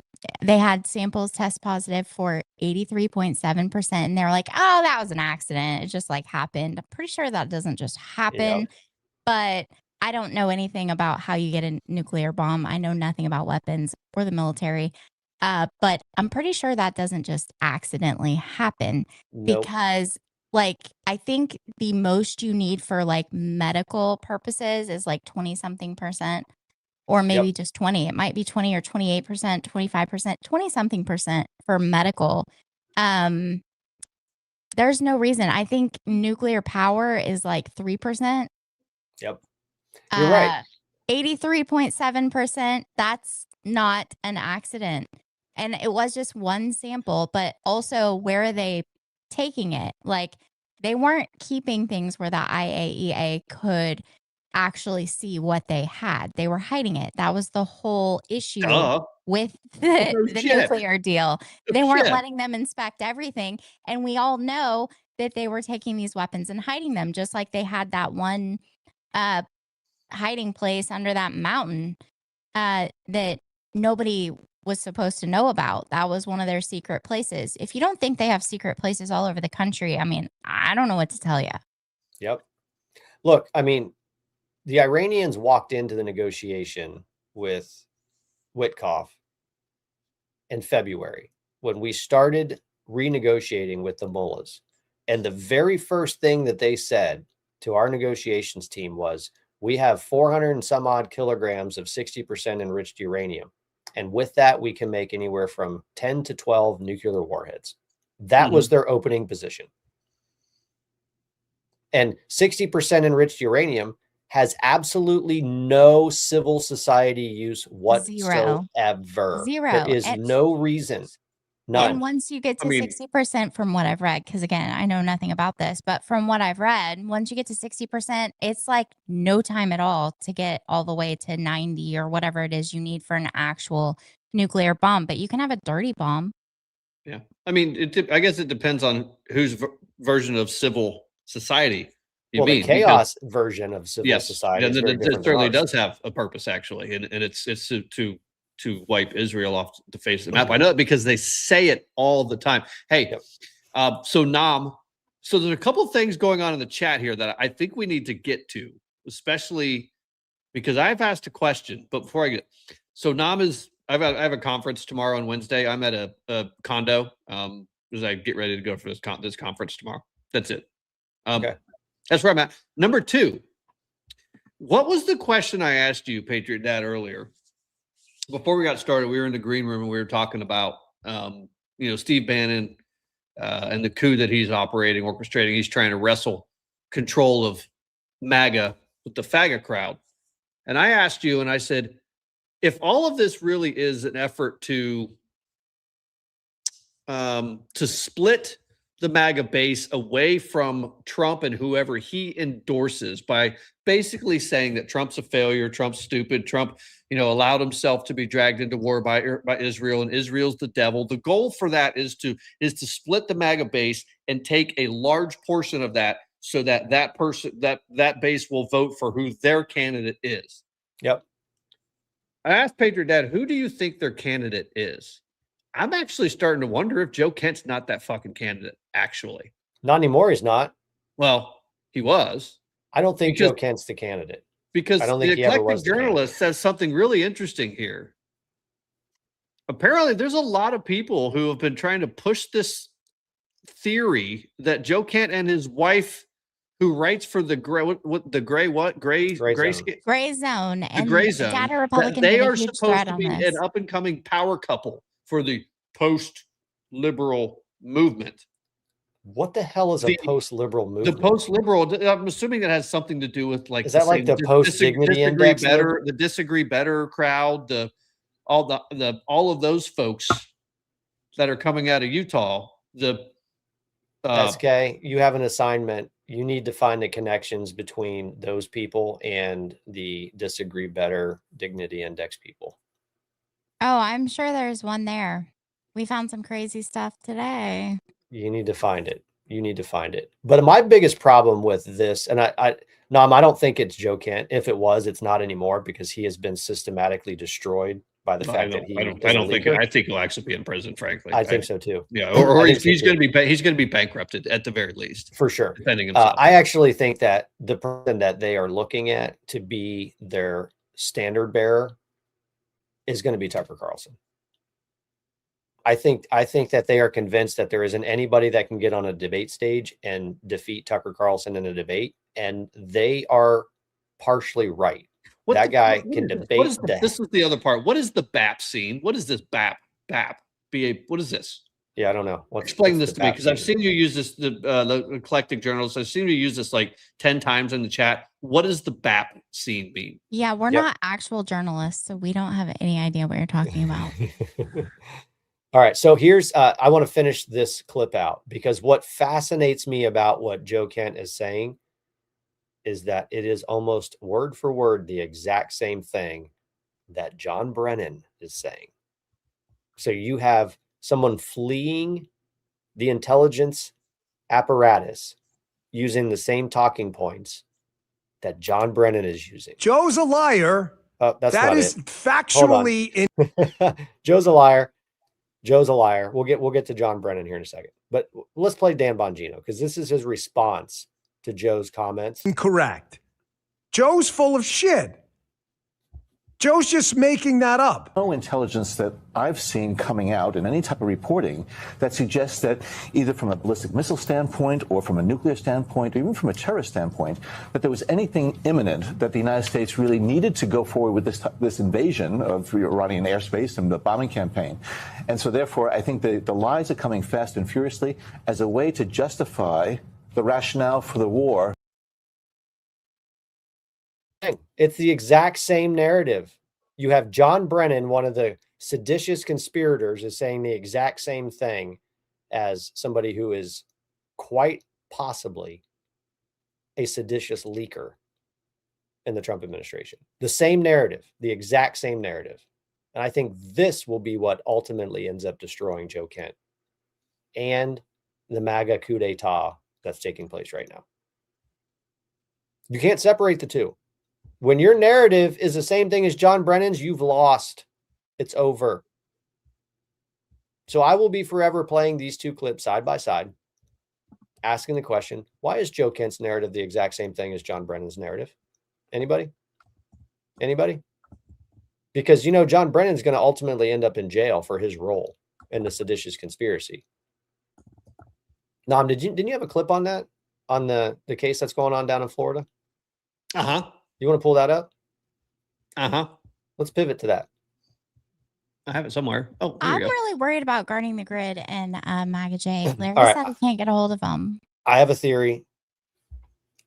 So they had reached out and they wanted to connect on Sunday to talk about some planning things. And I was like, yeah, we can do it. And then I got totally distracted all day yesterday with another project that literally took the entire day.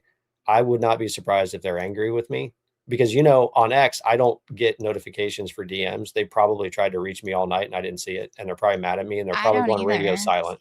So if that's the case, my DMs. If that's the case, I will make it right. I will reach out to them and apologize as deeply as I can, because it was my fault. I should have met with them. I told them I was going to, and then I got sidetracked on another really important project that literally took all night last night. So fellas, if you're listening, I'm sorry, and I will reach out and I will make it right. Just now ghost Amazing Torah. Yeah. I am really, really bad at checking my DMs on X, and those fellas Dude, will tell he's bad at checking his text messages. That's Don't not let true. him I lie just to you. ignore text messages when I'm working because I have work to do. I'm bad at checking my messages. That's my fault.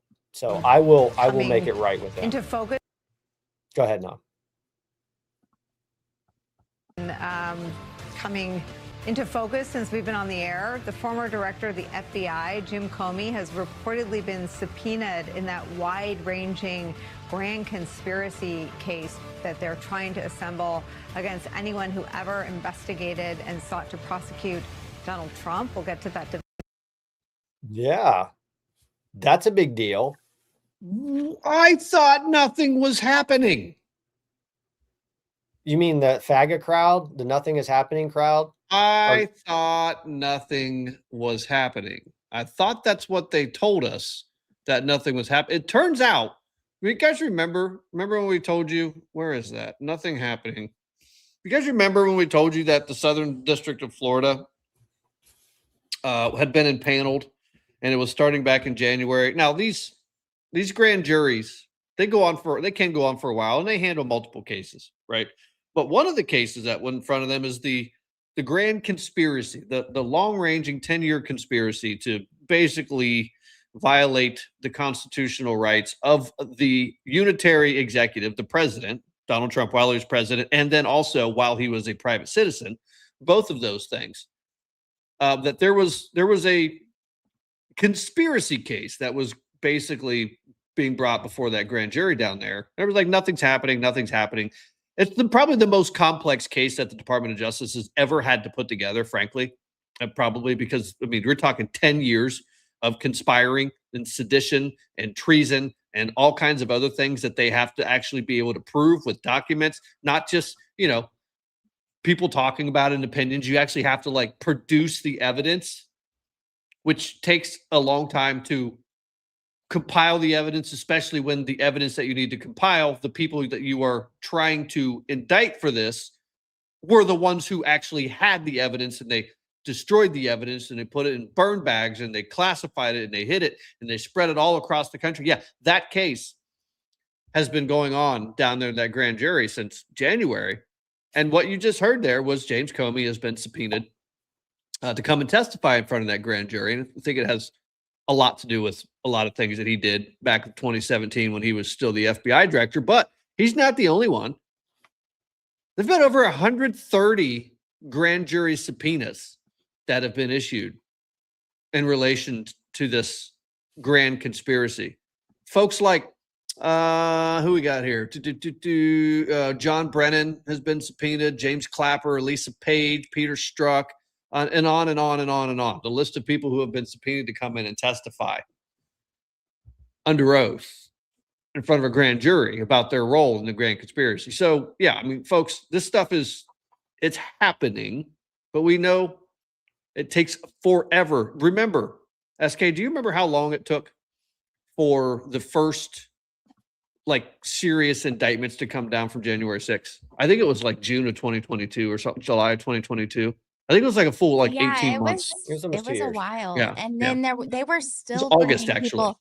They were still bringing people in January of 2026. Right. Yeah. I'm sending a video over into the Dropbox that I want to pull up and I want to play because you said something that I think we have to address. You made the comment, and I don't remember exactly how you phrased it, but your point effectively is for the nothing is happening crowd.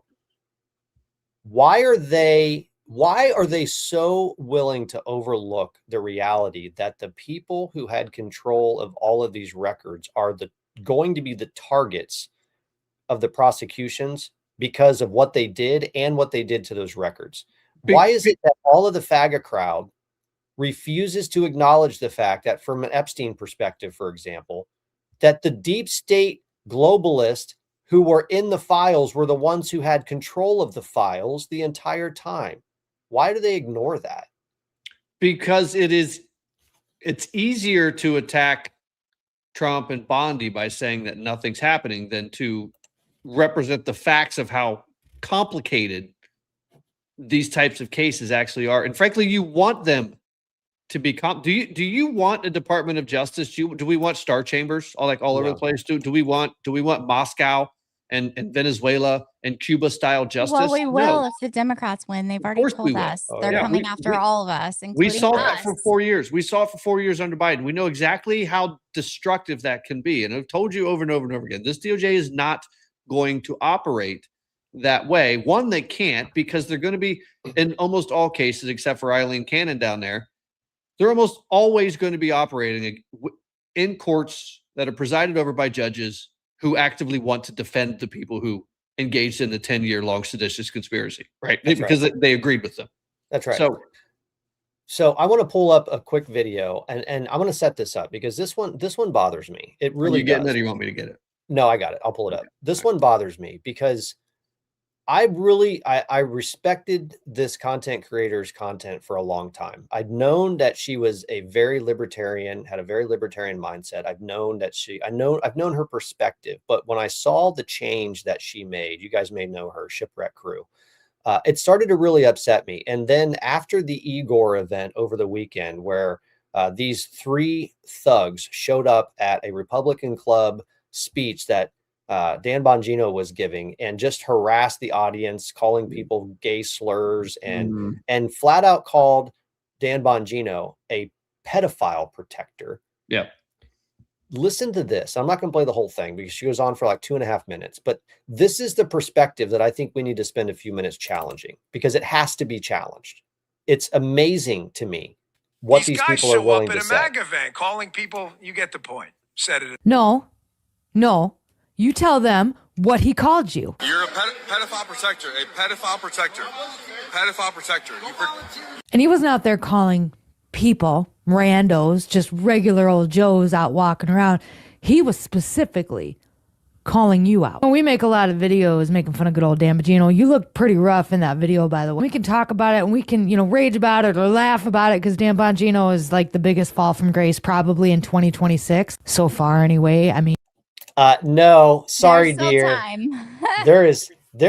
Not only is he not a fall from grace, but you're getting ready to watch the fall from grace of the faggot crowd that for some reason you've decided to throw your lot in with. I'm not going to play any more of her rant because she just goes on and on. The point that she is making here is that Dan Bongino and anybody who went into the government and didn't give them exactly what they expected to receive when they thought that you were going to get a full, complete, unedited, unmolested version of these documents are now blaming the people who promised to go in there and to tell you the truth. So my question to Shipwreck Crew and the rest of you faggot crowd people, why are you not willing to acknowledge the fact that the people who had access to these files had them for years? I mean, Kash Patel has told you that. Dan Bongino has told you that. Everybody who went in there expecting to see one thing in the Epstein files and in the Crossfire Hurricane files and all of the files that we thought were there when they got there, they were either such a mess that it took them forever to reorganize them, or they didn't exist at all. Why are you willing to overlook the reality that the actual pedophiles and pedophile protectors had these files before Dan Bongino ever got a chance to look at them? Why is that left out of your rant? And I know it's not because you're not smart enough to know that. I know that it's not because you're not smart enough to understand that if you are part of the globalist system that uses this pedophile network to grow your network, and you have access to those files, you're going to do everything you can to sanitize them so that when the Trump administration comes into office, they can't actually do anything. I know you're not dumb enough to not understand that. So why are you ignoring that? Are you doing that on purpose? Because I don't know if you noticed it, and I don't have the screenshot of it, but I can pull it up later. Maybe we'll do content on this later.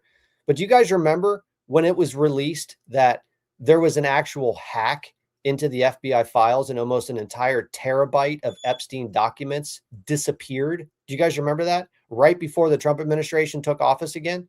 Somebody accessed the files and they vanished. Do you remember that? Yes. And do you remember when they were ordering all those enormous shredders, like those giant trucks and stuff, to all the agencies after Trump won? We were all joking around because we had the receipts from all the orders of the shredders. We were joking about what they were shredding. You never know.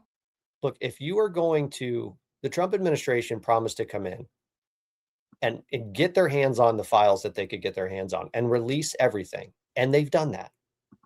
They've done it. We have over 4 million Epstein-related documents today that we didn't have before. Thomas Massie and Ro Khanna drafted a bill that literally tied the hands of the Department of Justice because they expected to get those files faster than what reasonable people could possibly process millions of documents. So they made some stipulations. They said, if you release these files in the next 30 days, then we're also going to force you to redact the names of victims. We're going to force you to redact the names of people who are currently under investigation. Thomas Massie is the one who wrote that bill. Ro Khanna is the one who tied the hands of the Department of Justice. The Department of Justice wasn't done vetting that stuff. The Department of Justice requested from Congress an independent monitor to help them and to oversee so no one could accuse them of doing anything, and to also help them get through it because they knew that the time constraints were not possible. And Congress said no. That's right. And I know that Shipwreck Crew is not dumb enough to know this. I know that she's smart enough to understand that the files that that Dan Bongino, Kash Patel, and the rest of the Trump administration finally got access to were not the complete unsanitized version of those files. No. There ain't no way in hell that Christopher Wray, Jim Comey, any of those people were going to just leave those files laying around so that the next person could come in and bury every one of them. It was never going to happen. And it didn't even have to be Chris. I mean, where did all these files come from? Right. We have what, two major cases or two major time periods, right? In this timeline, you've got the Southern District, you have the Southern Florida case with what's his name, Acosta, who, gave him the sweetheart deal. And then you had the 2019 case under Maureen Comey, right? I mean, that's where the overwhelming majority of the information, the evidence that was collected. And I mean, we've spent hours and hours on this show talking about how, especially in the 2019 case in the Southern District of New York, Maureen Comey, it certainly appears like the evidence collection was painstakingly limited to has not moved beyond Jeffrey Epstein or Ghislaine Maxwell. That's right. I mean, why is Trump getting the blame for this? Why is Bongino getting the blame for this when the people who spent their entire, or at least the last 10 years in this country trying to destroy President Trump are the ones who had their hands all over these documents for years? Here's why. This is why. And we're going to wrap up with this. This is why, and I'm convinced that what you are watching right now is a continuation of the conversation that Steve Bannon and Jeffrey Epstein were having. All of those messages that we found in the Epstein files showing Steve Bannon working very closely with Jeffrey Epstein, not only to help rehab his image, but to take down the Trump administration. And you're going to notice that the people today in the podcast circuit who have shockingly decided to betray the MAGA base and Donald Trump directly are all connected to Steve Bannon. You guys may not remember this because this hasn't been promoted very highly at all. People have been talking about Steve Bannon a little bit, but they haven't been talking about him enough. This is a screenshot of a text message between Steve Bannon and Jeffrey Epstein. And I don't know if you can see it, so I'm going to read it to you. Right? So this was, I don't know the year. I think I may have cut that out. This is Steve Bannon and Jeffrey Epstein. This is Steve Bannon or Jeffrey Epstein asking Steve, is there any way you can mediate the difference with Jared? He is so outclassed by you, like a child abuse. And Steve Bannon's response is, Jared, why would I want to do that? And Epstein's response was, what is the downside? Instead of why? Why not? By the way, my new favorite, even better than on or off dick, was, I don't understand how these guys write. They write like morons. You're supposed to me a smart guy, but you sound like a fucking moron. Oi. And then here's Steve Bannon's response. To do that shows that DJT is the center of gravity of this movement and not me. We will never do. They are transitory figures. The DC game is to succumb to that. It's why I never did before joining campaign. I could have been the Trump whisperer years ago. I avoided it on purpose. Folks, Steve Bannon has forever believed that he should be the godfather of MAGA. And the reason why he was organizing, in my estimation, sorry, SK, the reason why he was organizing with Jeffrey Epstein to destroy Donald Trump is because somehow Donald Trump stole MAGA from him. And him saying that, what did he say again about Jared? Jared's just the dimwit son-in-law? Yep, just the dimwit son-in-law.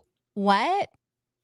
Jared Kushner was the one negotiating the Abraham Accords and doing all of that. Like, what is he talking about? I can't believe Steve Bannon said that about Jared. I should have read it.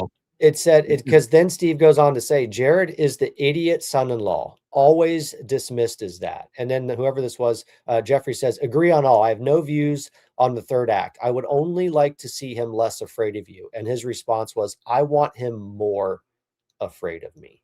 That's crazy talk. And the fact that Bannon hasn't addressed any of this is even more crazy. No, he's not going to, because now it is out in the open. And we are going to learn very soon, just my political predictive tentacles are up, that what you're watching, Jack Posobiec, Tim Pool, Megyn Kelly, Candace Owens, all of these podcast bros and hoes who originated from the Steve Bannon orbit are actively engaging in a coup d'etat against MAGA. Prestige worldwide.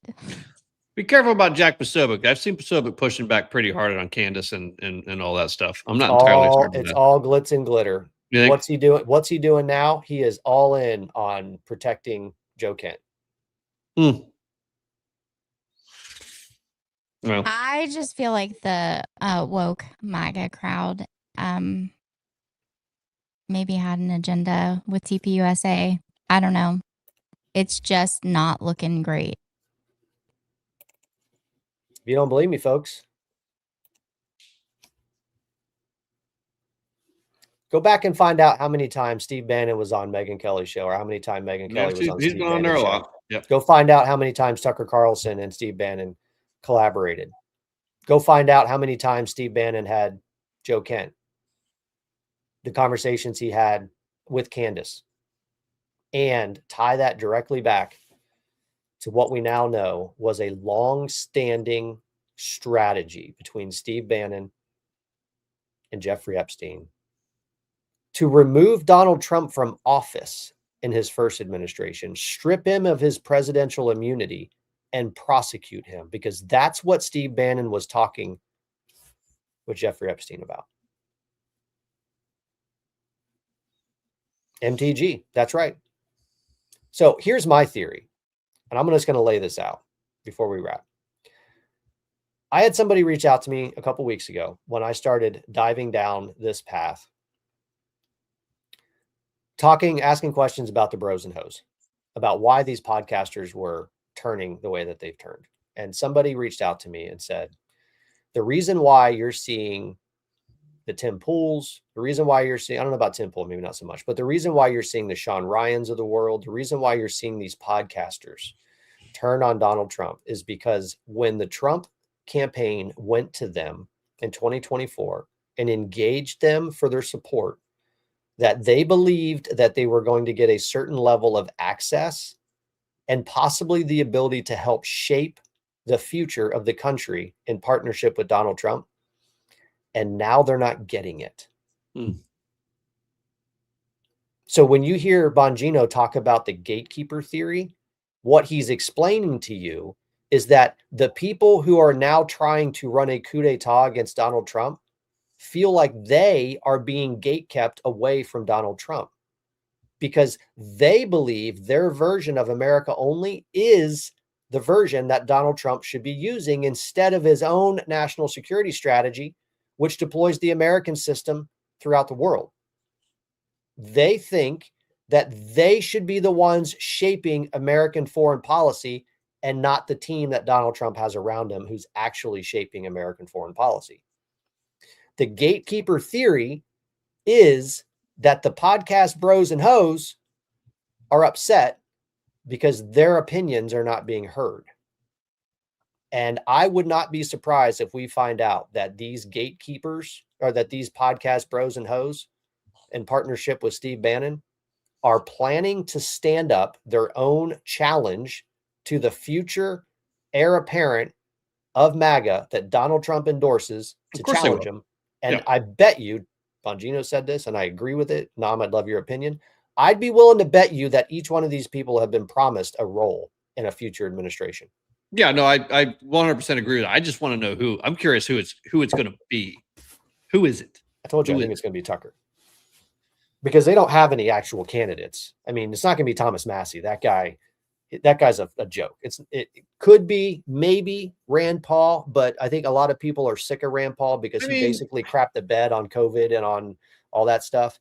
Rand Paul. I mean, could be General Flynn. Flynn, maybe Rand Paul. I don't think so. I mean, he doesn't.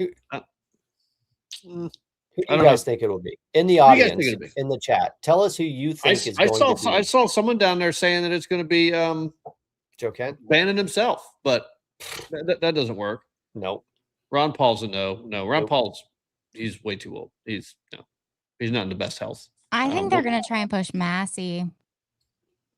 That's finished. Sorry, you can't take your $7,000 from the Farouk family down in Texas and expect to get a bunch of MAGA support out of that. It's not going to happen. No. You're going to look, the libertarian wing of MAGA, libertarians have always sucked at building things, but they're actually pretty good at destroying other things that people build. And that's what they're doing right now. And I'm convinced that Steve Bannon is running that ploy through the libertarian strain of MAGA and these podcast bros and hoes who are just pissed off that they're not allowed to shape American foreign policy. That's my perspective.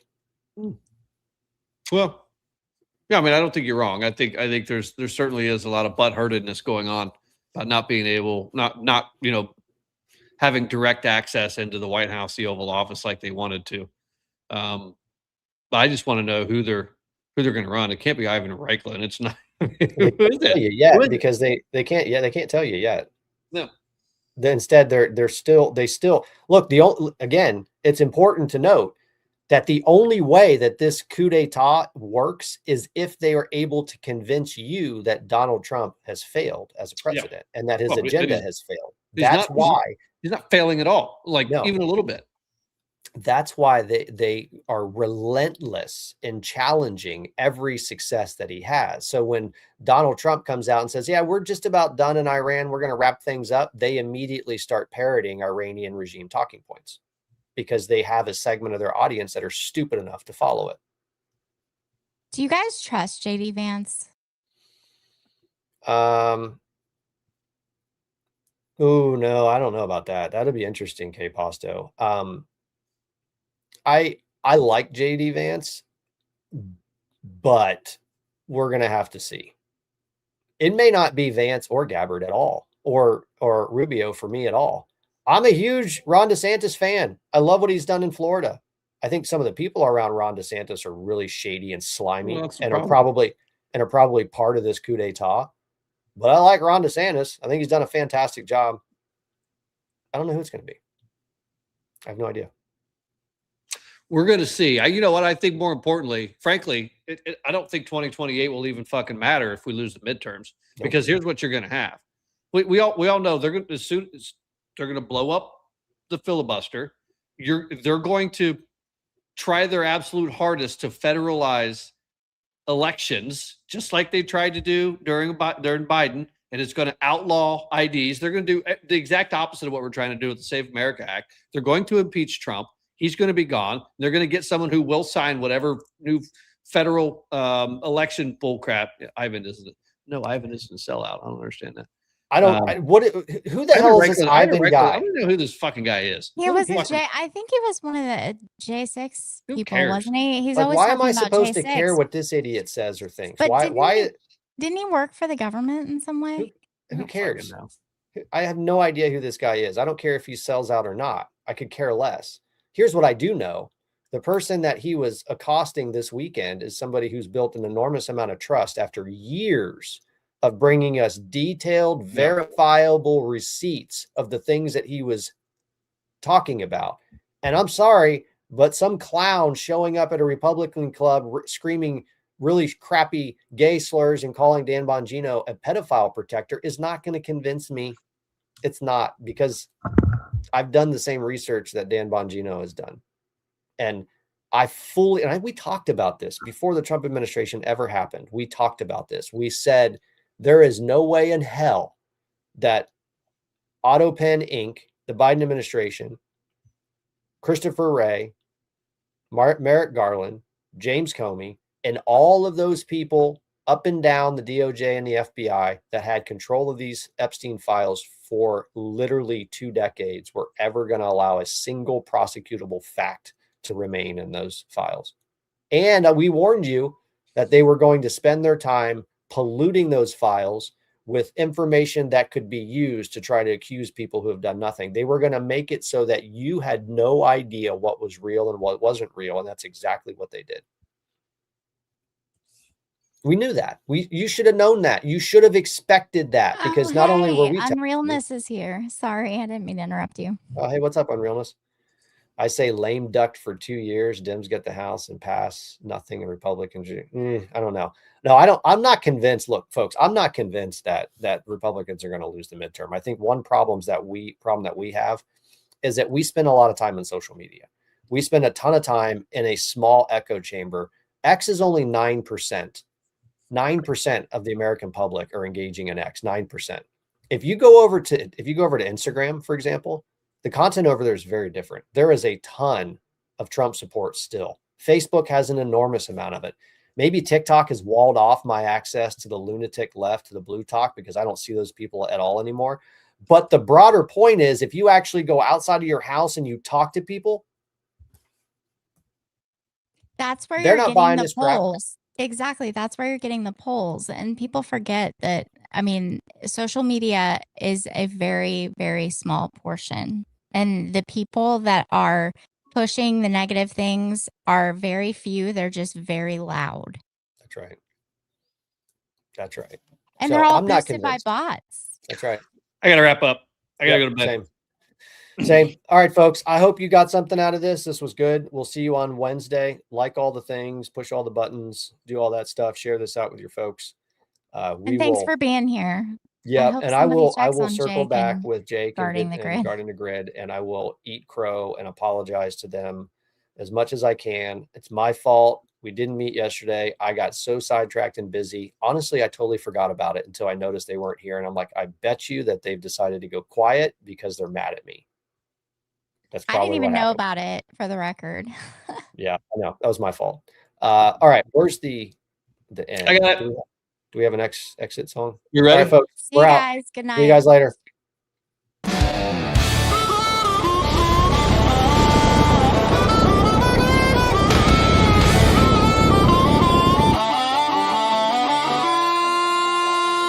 In the shadows of the Capitol, they're scheming in the night, selling out our freedoms for a pocket full of spite.